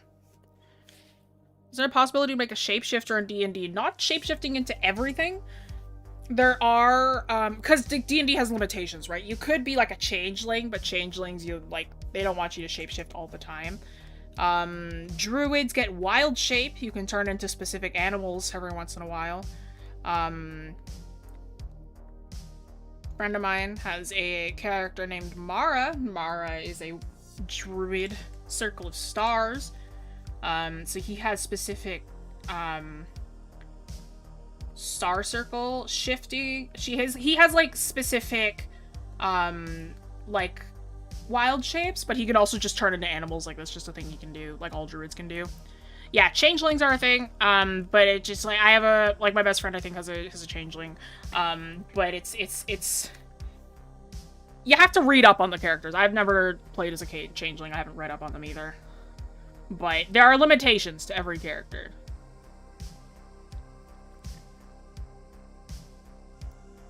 Have I ever drawn a cat character? Yes! Scribbles I draw pretty frequently.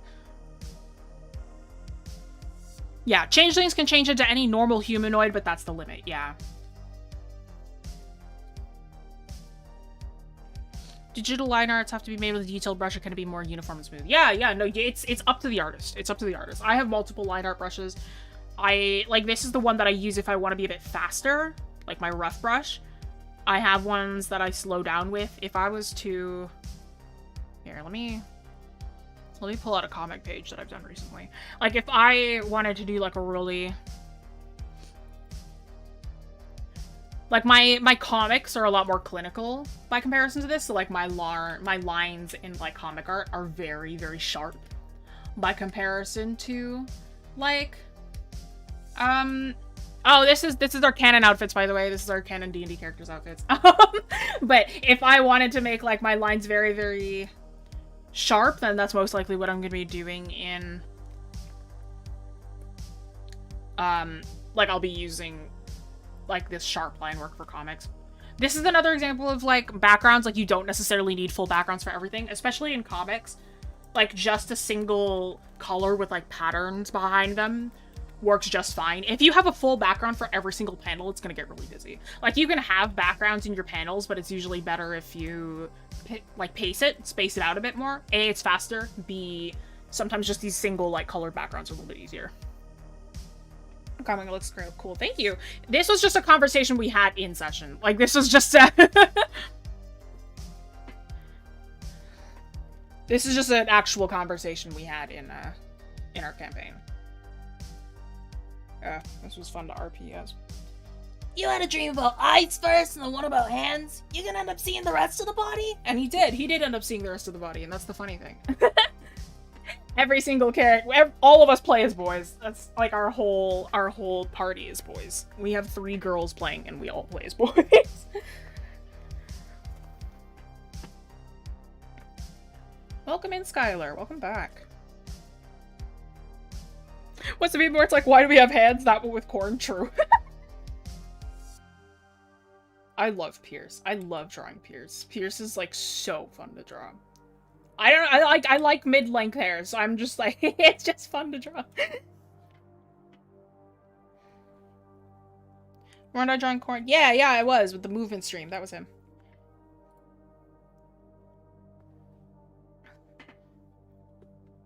The manga cover for Bleach did full background for almost every panel early on and burned itself out so bad we saw a third as many backgrounds for the rest of the manga. Yep.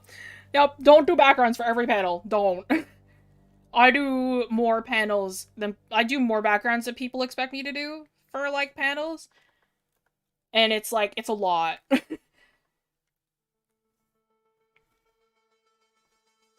Oh no, he's hot. Oh, Crow would love it if you said that. I think that movement stream was the first one I joined. Jokes.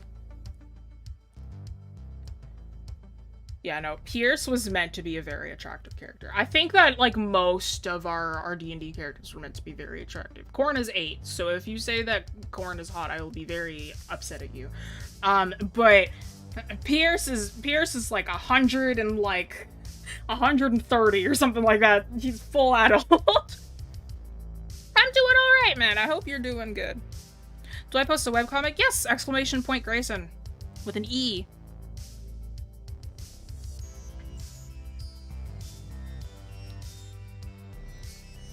Damn, he's a boomer. No. Lunen's the boomer. Oh, I totally forgot to... Lunen's my favorite. I love Lunen. Lunen's another character. He's our artificer cleric. Exclamation point Grayson. There it is. That's my webcomic that I haven't updated in ages, but I will start updating again soon.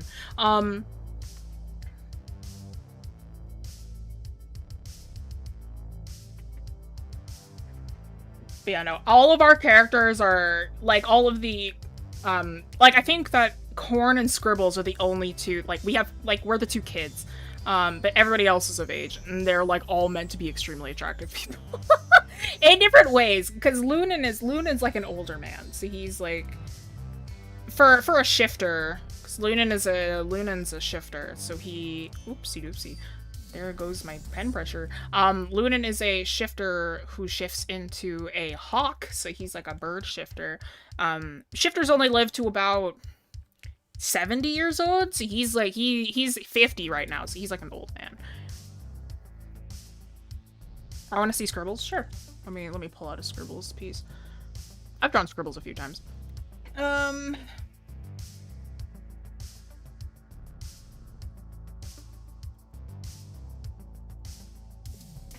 There we go. There's Scribbles. Scribbles is a little tabaxi. He's a cat. His little hat has 2 points for his ears. Scribbles is really cute. What's our group called? We haven't really decided. I think we're still kind of debating on it. Scribbles is very cute. Scribbles is like, if I was to draw him really quick. Scribbles and Corn have the easiest designs to draw.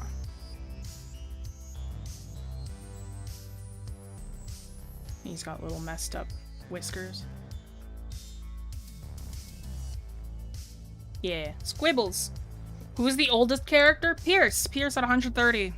That's young for an elf, but he's still the oldest. Do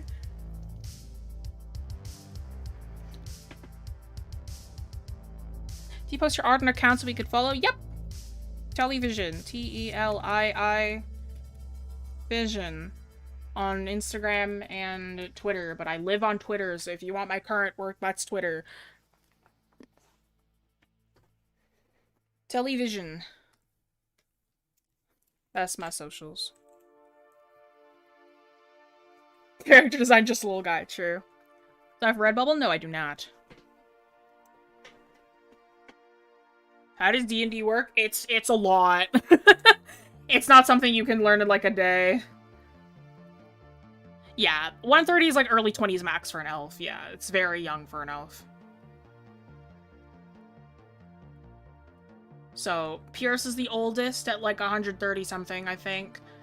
Lunan is 51, I believe. Soren is 22.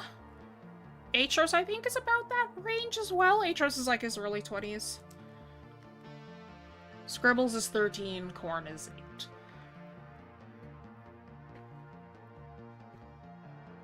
D&D works by people talking to each other and sometimes they fight things. It's true. It's a lot of RP. What's the current time where I am? 5:30. Ow, shoot. 5:30 p.m. Love the way I draw Corn. Thank you. Corn is meant to be like a Cartoon Network character. Yeah, being a player is pretty easy to learn with an accommodating DM. Yeah, as long as your DM is good. Like a D&D game can be ruined if you have a bad DM. So it's usually, which is why it's like I feel like I am more comfortable playing with friends in comparison to just finding a group.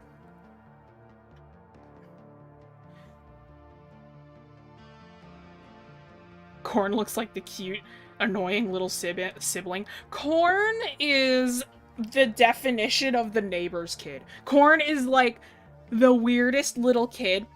Like, he loves to eat bugs and kind of is just like weirdly wise and likes to eat everything. He is the definition of the neighbor's kid. Like, Corn is very weird. He's a very weird little child.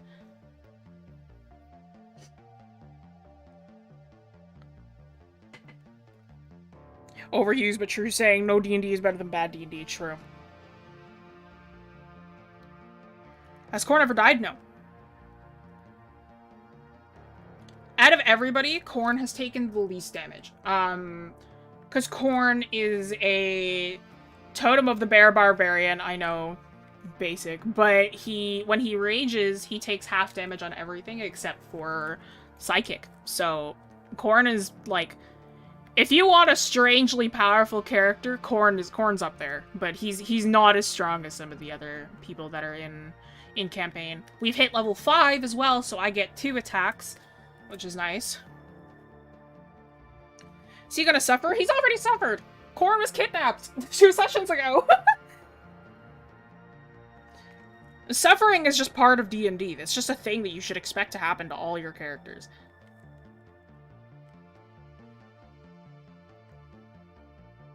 Oh my god, Snowman, thank you for the $100 donation.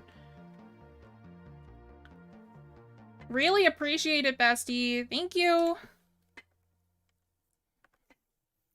Thank you so much. Thank you for contributing to free arts education, to accessible arts education for people around the world.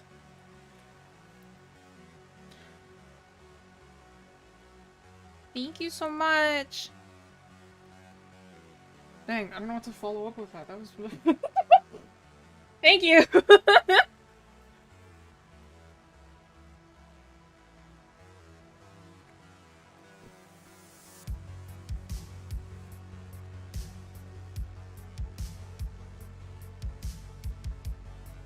Bless Korn $100. Bless the boy with $100.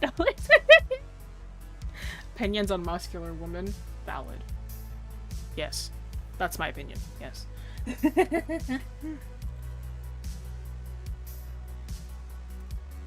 Muscles are one of my favorite things ever to draw. Why is his name Korn? Ooh, I've told this story before. But I will say it again. So Korn is my very first D&D character. Like, first D&D character that I've played. Not my first created one, my first D&D character I played. And he, I was asked, I'm like, hey, you want to join, but by, like, a good friend of mine. He was like, hey, you want to join my campaign? I'm running a Tal'Dorei campaign soon. And I was like, sure, man, because I'd never played before. And I'm like, what should I play? Because sometimes you ask the DM, like, what spots are available. And I was like, he was like, you can kind of just play whatever, because we have a good amount of, like, it's like, not everybody's, like, confirmed what they want to do, so, like, you can kind of just pick whatever. And some friends of mine were, like, a good class to start on is Barbarian, because it's, like, you know, an easy class to get used to, and because it's a martial class. And I was like, okay, I'll try Barbarian. But I had no inspiration for this character. I was just like, okay, why don't I play a Dragonborn, because I think that'd be kind of funny. Let's make him, like, young, because I also think that would be funny. And I was like, okay, so I have a Dragonborn Barbarian. I don't know what to name him. And my brain was like, name him Korn. And I was like, why? And my brain's like, don't ask questions, just name him Korn. And I was like, okay. And then my brain was like, you know what else you're gonna name him? And I was like, what? And they're like, you're gonna name him Corn Chip. And once again, I asked my brain, why would I do that? And they're like, because it's funny. And I was like, okay. And that's why Korn's name is Corn Chip. That's literally the story. What age is D&D for? It could be for anybody. I have a few students who are, like, a bunch of students of any age who play D&D. They're a whole range of ages. Some of them are in their 30s, some of them are in their early teens. I had a student once who was, like, barely in double digits, and she'd been playing D&D for, like, 3 years. So, like, she was, like, 11 at the time, and she was like, I've been playing D&D for a really long time. So this 11-year-old has been playing D&D for much longer than I have. So, it's for anybody. Yeah, so my character's name is Corn Chip. First name Corn, last name Chip. With an E at the end. Chip, like that.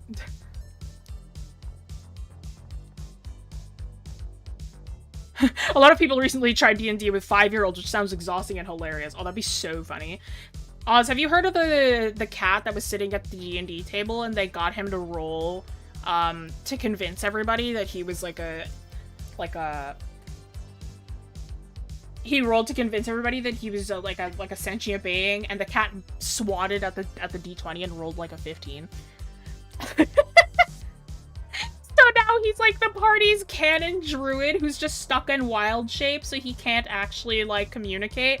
So the cat just sits with them and plays D&D with them. It's really funny. What's D&D? Dungeons and Dragons. It's a tabletop RPG. It's so funny. It's so cute. Should get my friend's cats to join us on D&D one day. It'd be really funny.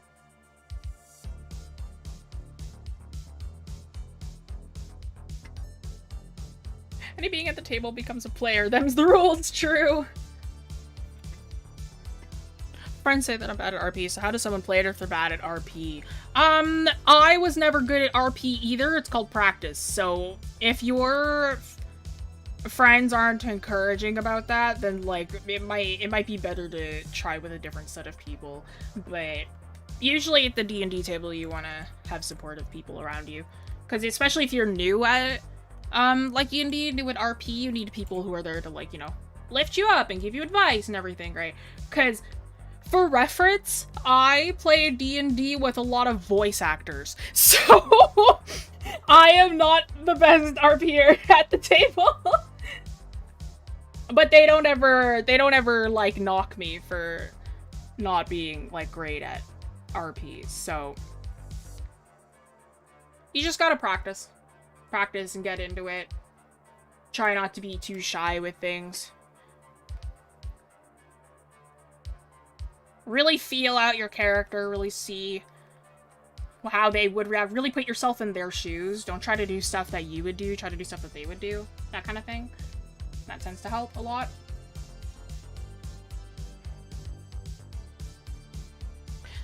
I was a really hard time color picking my backgrounds. Any tips? Yes, we talked about that earlier. When you're doing your backgrounds, your palette is not a thing that you pick afterwards. Your unification is through lighting, so you're a lot better off picking like your lighting color, and that'll help, like what time of day it is or where you are, and your lighting will help unify your piece by comparison to the actual colors that you pick. Because if you do your lighting correctly, then everything will feel unified no matter what. Some of my best players are ever were just min-maxing joke character players. They didn't need to be good at RP. It also depends on which type of, like, on what kind of group you have. Because some people prefer RP, some people prefer, like combat. Like, I far prefer RP over combat. But it's to each their own, right? Not everybody likes the same things. Here we go. This is just gonna be a grayscale piece. I'm not gonna worry about any crazy lighting or anything. Crazy color choices. Where's my other brush? Where is this one? There we are. No, that's not it. Just a texture painting. There we are. Prefer a mix of both. That's fair. RP sounds better than combat. I love RP. I have a lot of friends who prefer combat. It's to each their own though, because combat is also really fun. I tend to prefer the RP because I like RP Discord. What's a D&D table? So it's where you, it's like, okay, so it can be just a figurative table. Like, it doesn't necessarily mean that you need to be surrounding a table, but D&D is a tabletop RPG. So it's not like a video game. You have to play it with other people. And when they say around the table, usually it's because you're playing, like, if you're playing in person, then you're at a table, and there's, like, a DM there, and they're the ones running the game. And you all have, like, dice and notes and books, and you have little, like, figurines to, like, symbolize characters and whatever if you're in combat. That sort of thing. So when they say D&D table, it usually means that it's just people surrounding a table.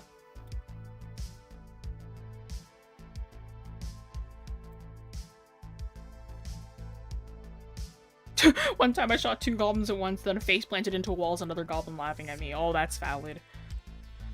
I was so mad. We had been in 2 combats, and, like, I'm a low roller. So, like, I rolled, like, too low to hit for the first 2 combats, and I still had never hit anything. I was so mad. I was like, I'm the barbarian. I want to hit something. I was so mad about it. I finally hit something one combat. I was like, yes! Finally! I can smack something. And then I rolled max damage, and I think that was pretty cool.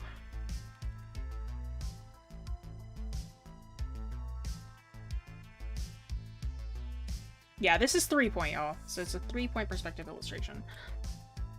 Clip Studio Paint.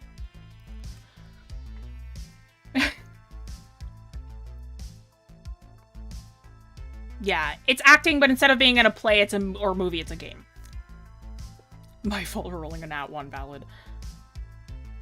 Game tends to be exploration, roleplay, combat, but I always try to pull my character players at the end of each session. Yeah. That sounds in character for Corn. See, the thing is that it's not! He's supposed to be a really good fighter.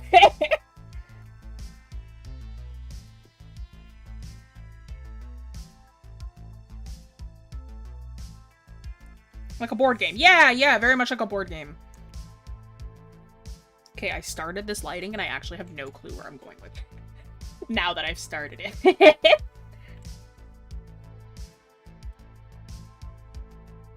This is an oversight on my part.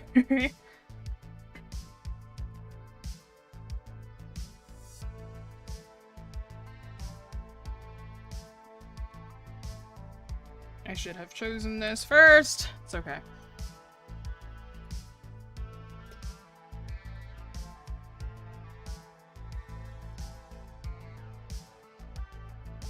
Corn is actively looking at a bug off screen that he wants to eat. Valid. Yeah, that sounds about right. That sounds like my boy.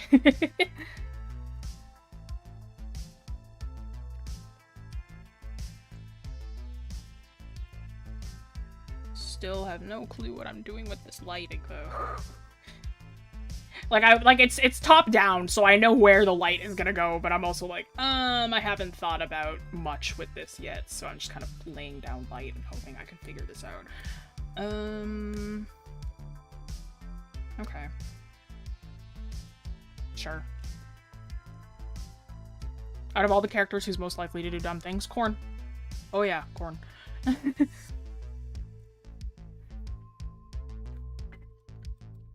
Have I ever heard of Art Fight? Yeah, every year that I see Art Fight is happening, I'm like, oh shoot, I should join that this year, and then I never do, because I just don't have time.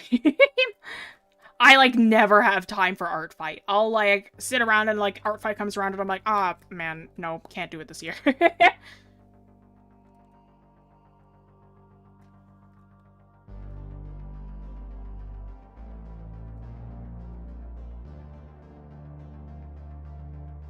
What's Art Fight? Art Fight is a thing that happens yearly where you join a team or you get put on a team and you basically, it's basically just like a, so you make ref sheets of your characters and other people will draw your character and that's considered an attack, or like considered an attack.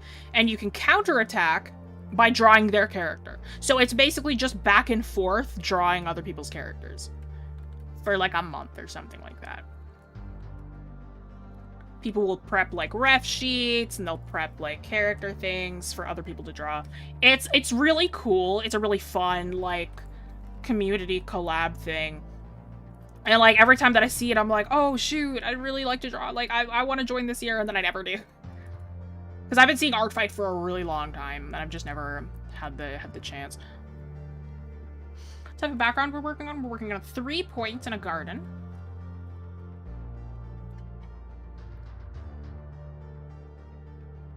I can never find time to do that. No, I never have. It's been like, I've known what Art Fight is since I was 13, and I've never had the time to do it.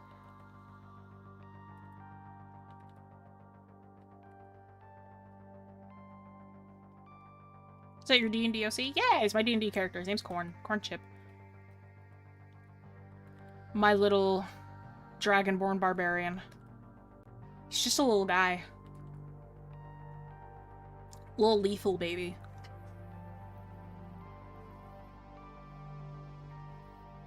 That's him? Yeah, this is Corn. He's a little dragonborn boy. Trans lizard. He's great. I love playing as Corn.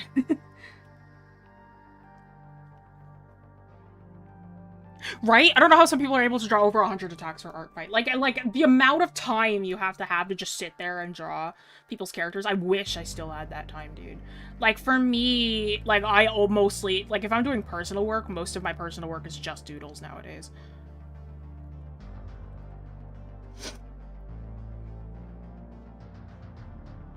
Inktober, Drawtober for me. I want to do it, don't really get a chance. I I have completed Inktober before. I really want to do it again, or like maybe Drawtober this year. The Drawtober prompts have already been released, so I'm just like, maybe I should do it this year. But like, again, I don't think I have the time, because I'm even busier than last year, so I'm like, I don't think I'll have the time to do that, which I'm kind of annoyed by.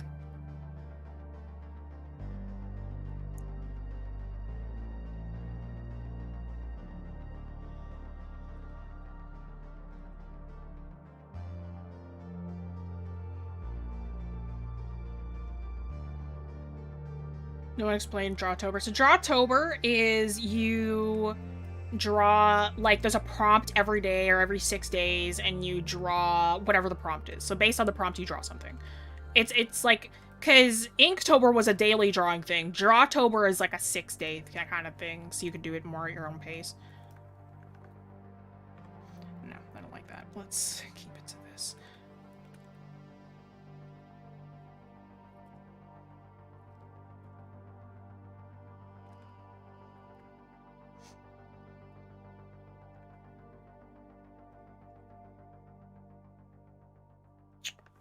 You know what, actually? Let's do that. And then darken this instead. That feels better. Okay.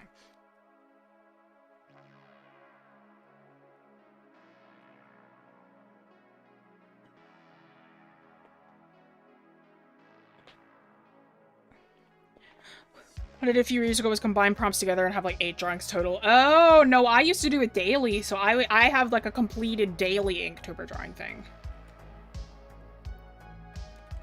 So I can, like, it's me being like, I have completed Inktober before. Will I do it again? Probably not. I just don't have the time for it anymore. It's like, I draw daily anyway, so it's like, it's mostly for people who don't draw daily and want to, like, get better at drawing daily or drawing more frequently. But I draw daily anyway, so it's like, it's not like, it's not like something I necessarily need as much. Sketchtember, yeah, because there's a lot of different, Sketchtember is one of them, it's like in September. There's a lot of different ones. Like a lot of different prompt month thingies. So let's just keep that like that. I have a video on how to draw shade wings. I think I watched it. I don't know if I remember. Not wings specifically. We have a wings stream and we have a lighting stream. So it's like they're 2 different things, but we have both of those.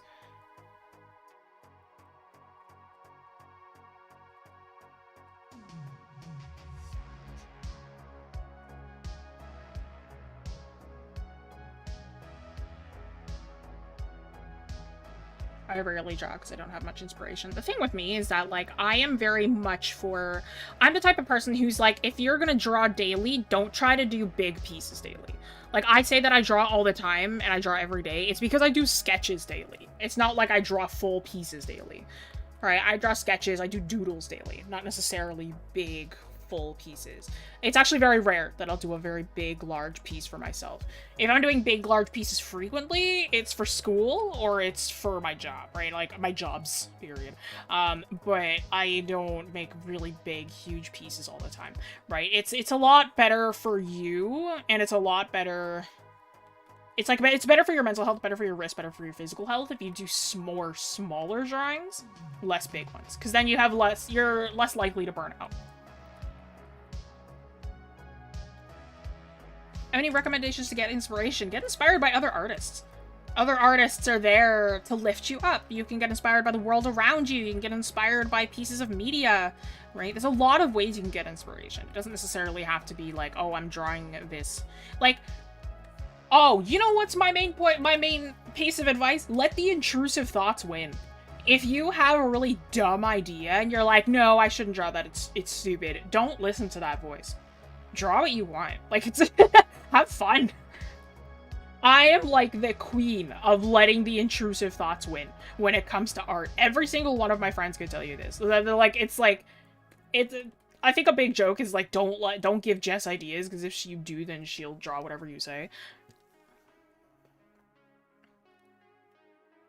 Have I done pixel art before? I have. I'm not good at it, so I cannot give tips, unfortunately. Ooh, 10 minutes? Okay, hang on. Let's speed this up. I think the fastest I've ever lined a character was 2 minutes. And I was like I was so like I was so warmed up by that point. I was just like, all right, lining this, done, move on. Because I was in such crunch. I was in such intense crunch, and I was like, okay, let's line this. We're good. Keep going. We got more things to line here. Good free art programs. We use Medibang a lot on the channel. There's a lot of good ones. A lot of people like Krita. I personally don't like Krita, but a lot of people do. Ibis, a lot of people use on the phone.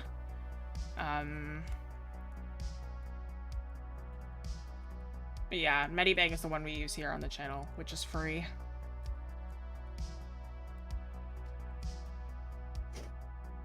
I'm gonna have to fix this line art. It's too abrasive.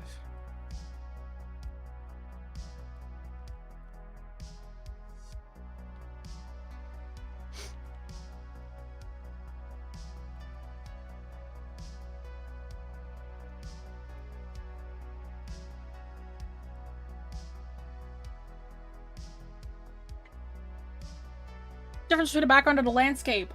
All landscapes are backgrounds, not all backgrounds are landscapes.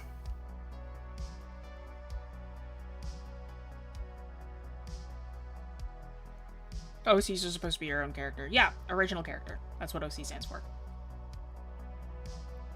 Good animation programs? Nope, don't know any. I mean, Krita has an animation portion of it, but I don't animate, so like I wouldn't know what's good and what's not. Blender's pretty good for vector drawing animation. Blender is a 3D art program. I do use Blender sometimes. I use it for like to set up backgrounds if I can't figure out perspective. Blender is very good for that.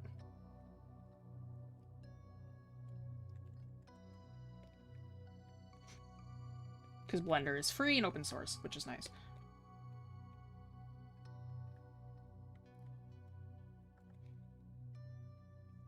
All I'm doing right now is trying to fix this shading because I started without an idea and now I'm kind of working backwards and I don't know what I'm doing. So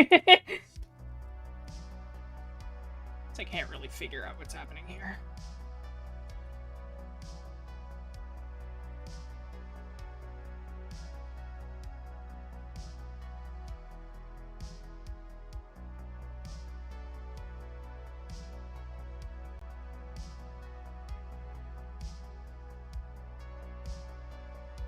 My headphone batteries are dying? Why? Sorry if I went really quiet for a second. I am like focusing. Blender allows 2D, I believe, but the UI is difficult to get into. Oh, is it like Grease Pencil? That's the thing that I've heard that like Blender uses for 2D. I never feel inspired. Anything can help. Take a break. If you are feeling like uninspired all the time, stop. Because that shouldn't be the case. I flip a clip. I just want one that's slightly more professional. I have no clue. Like a lot of people use Krita. That's what I've heard. Was Corn supposed to be a hybrid creature? Just Corn. I'm genuinely curious. He's a Dragonborn. He's a D&D character. He's a Dragonborn barbarian, which is like a dragon person basically, or people who are descended from dragons, I guess. See, he's a little Dragonborn boy. Yeah, no worries. Reading books, comic books sometimes inspire you. Yeah, get into media. If you really want to get inspired, like, get into different kinds of media. Be mindful, though, what you consume will influence your work. So if you really like anime, watch a lot of anime, your work will most likely look more anime-esque. There's nothing wrong with that, but if that's not what you want, maybe try and get inspired by different things.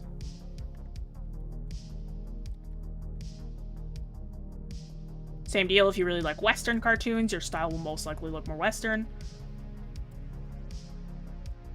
What you are into will determine what your work will look like. I know somebody who loves Western cartoons, and their style is very, very Western. Like, in terms of, like, Western illustration, Western cartooning.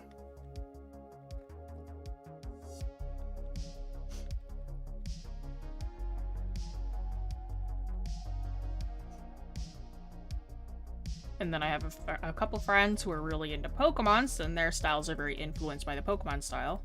That kind of deal. Again, more friends into anime, their style is very anime influenced. There's literally nothing wrong with whatever your style is influenced by, but just be mindful that what you draw, your brain will automatically kind of absorb. So if you want a specific style or if you want a specific way of working, you might want to follow the flow of whatever piece of media it is.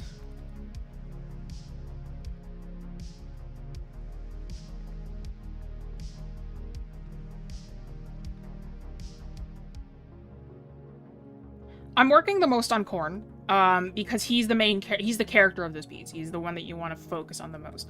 So whatever you want your focal point to be is the thing that you should spend the most time on.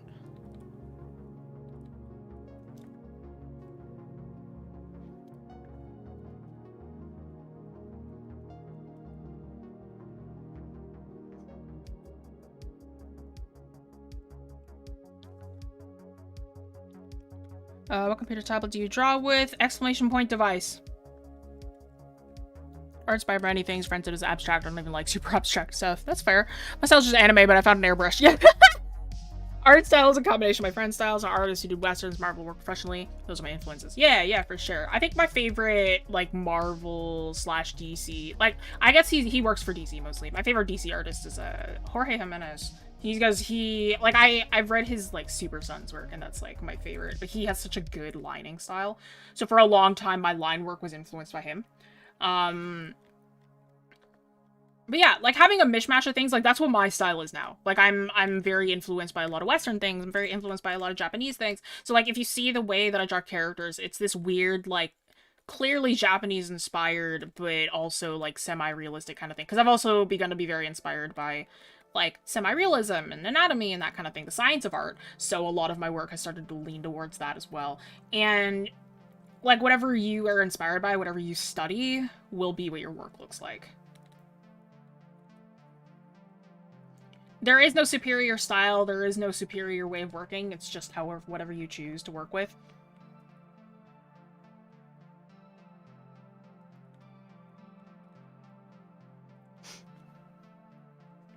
Not the famous Rob Liefeld? I have no clue who that is. Let me Google that person. Oh, no. No. Oh, no, now I know who this is. Alright, no. Took me a second. People I watch, basically just characters. Absolutely seen Rob Liefeld. Yes, now I have.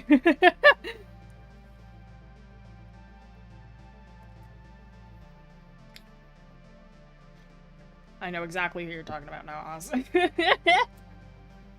Yeah, stream's almost over, y'all. Don't worry, we're almost done here. Let's see, what am I missing here?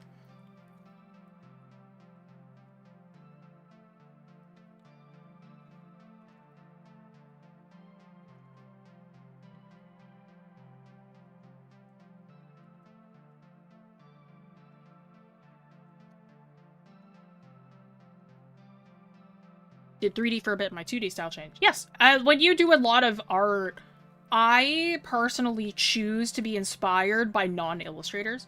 Like, I love being inspired by illustrators, but my main points of, like, inspiration and the things that teach me are non-illustrators. I love watching, diorama artists, like people who build dioramas, people who, like build sculptures. Sculptures are another thing I really like. I love doll artists. Doll artists are really great to watch. Doll artists are what taught me about body blushing, so that's how I know how to body blush. They also give you, like, different inspiration for different anatomy. A lot of doll artists are, like, character concept artists or have different, like, professions, so they can give you a different take in the field. Because a lot of doll artists are hobbyists, so they don't actually do it professionally. So, or they have done, like, previous things professionally, and now they do it professionally. But they have different knowledge in different fields that gives you so that they can bestow upon you. So it's nice to have different perspective on different things, which is really cool, I think. All right. Whoopsie doopsie, I didn't mean to do that. Let's fix some of these lines. Make them a little bit less abrasive. Yeah, I know. Sorry, my phone started screaming at me. Because it's like, hey, it's 6 o'clock now, you gotta stop. Let me just fix some of these lines. They're a little bit less in your face.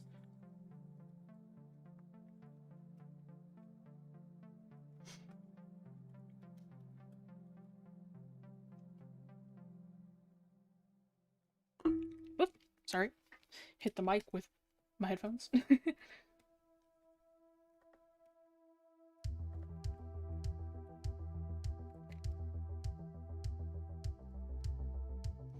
See, a lot of people like the triangle. I'm personally a bigger fan of the hue cube.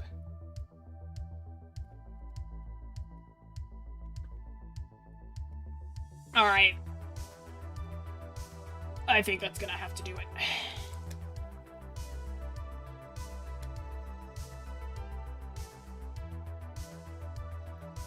Sure, let's go with that. Alright, y'all. Thank you so much for joining, everybody. I like Delightful. Yeah, I love Delightful. I watch her very frequently. Thank y'all so much for joining. Again, if you didn't know, we are not just a YouTube channel, we are also an art studio. So if you'd like to check any of the classes that we have to offer, be sure to check them out, wingcanvas.com. If you'd like to check any of the classes that we offer, I am one of the instructors. There are many brilliant other instructors that teach here at the studio. There are individual classes and there are group classes if you'd like to check out either of them. This file that you see in front of you, along with the lesson, will both be available on our Discord, Discord, if you would like to join over there with a bunch of other fellow art nerds. Talk with me, talk with other people. Say hi. Share your art. Oh, shoot! Oh my god, I totally forgot to do the... Oh my god, I totally forgot to do the... the art submissions this week. You know what? We'll do that. We'll do this week and next week's. Next week. Remember, art submissions. This month is fan art. Submit your fan art. Submit fan art from other places. Make sure if I don't know it, please tell me what piece of media it's from. But submit fan art into the art submissions channel on Discord, and I'll usually present it in the beginning. I totally forgot to do that this time. But we'll do it next time. But yes, both of these will be available as JPEGs in the Discord. If you would like my working files, though, you're gonna have to join our Patreon, patreon.com/wingcanvas. You'll be able to check out one working file per month. There's also class recordings in there and early access to other things with behind the scenes. So if you would like to become a member on YouTube or a supporter on Patreon, be sure to check us over there. Next week, what we are going to be doing, next week, or actually Sunday, we've got another stream Sunday. It's not me, but if you would like to check out Sunday's stream, it is going to be mini terrariums, I believe, with Iggy. If I remember correctly, it's either Iggy or Vanessa. It's one or the other, but I don't remember whose face. It's one of those two. One of those two lovely people. So if you would want to join us on Sunday, there's going to be another stream happening then. And if you would...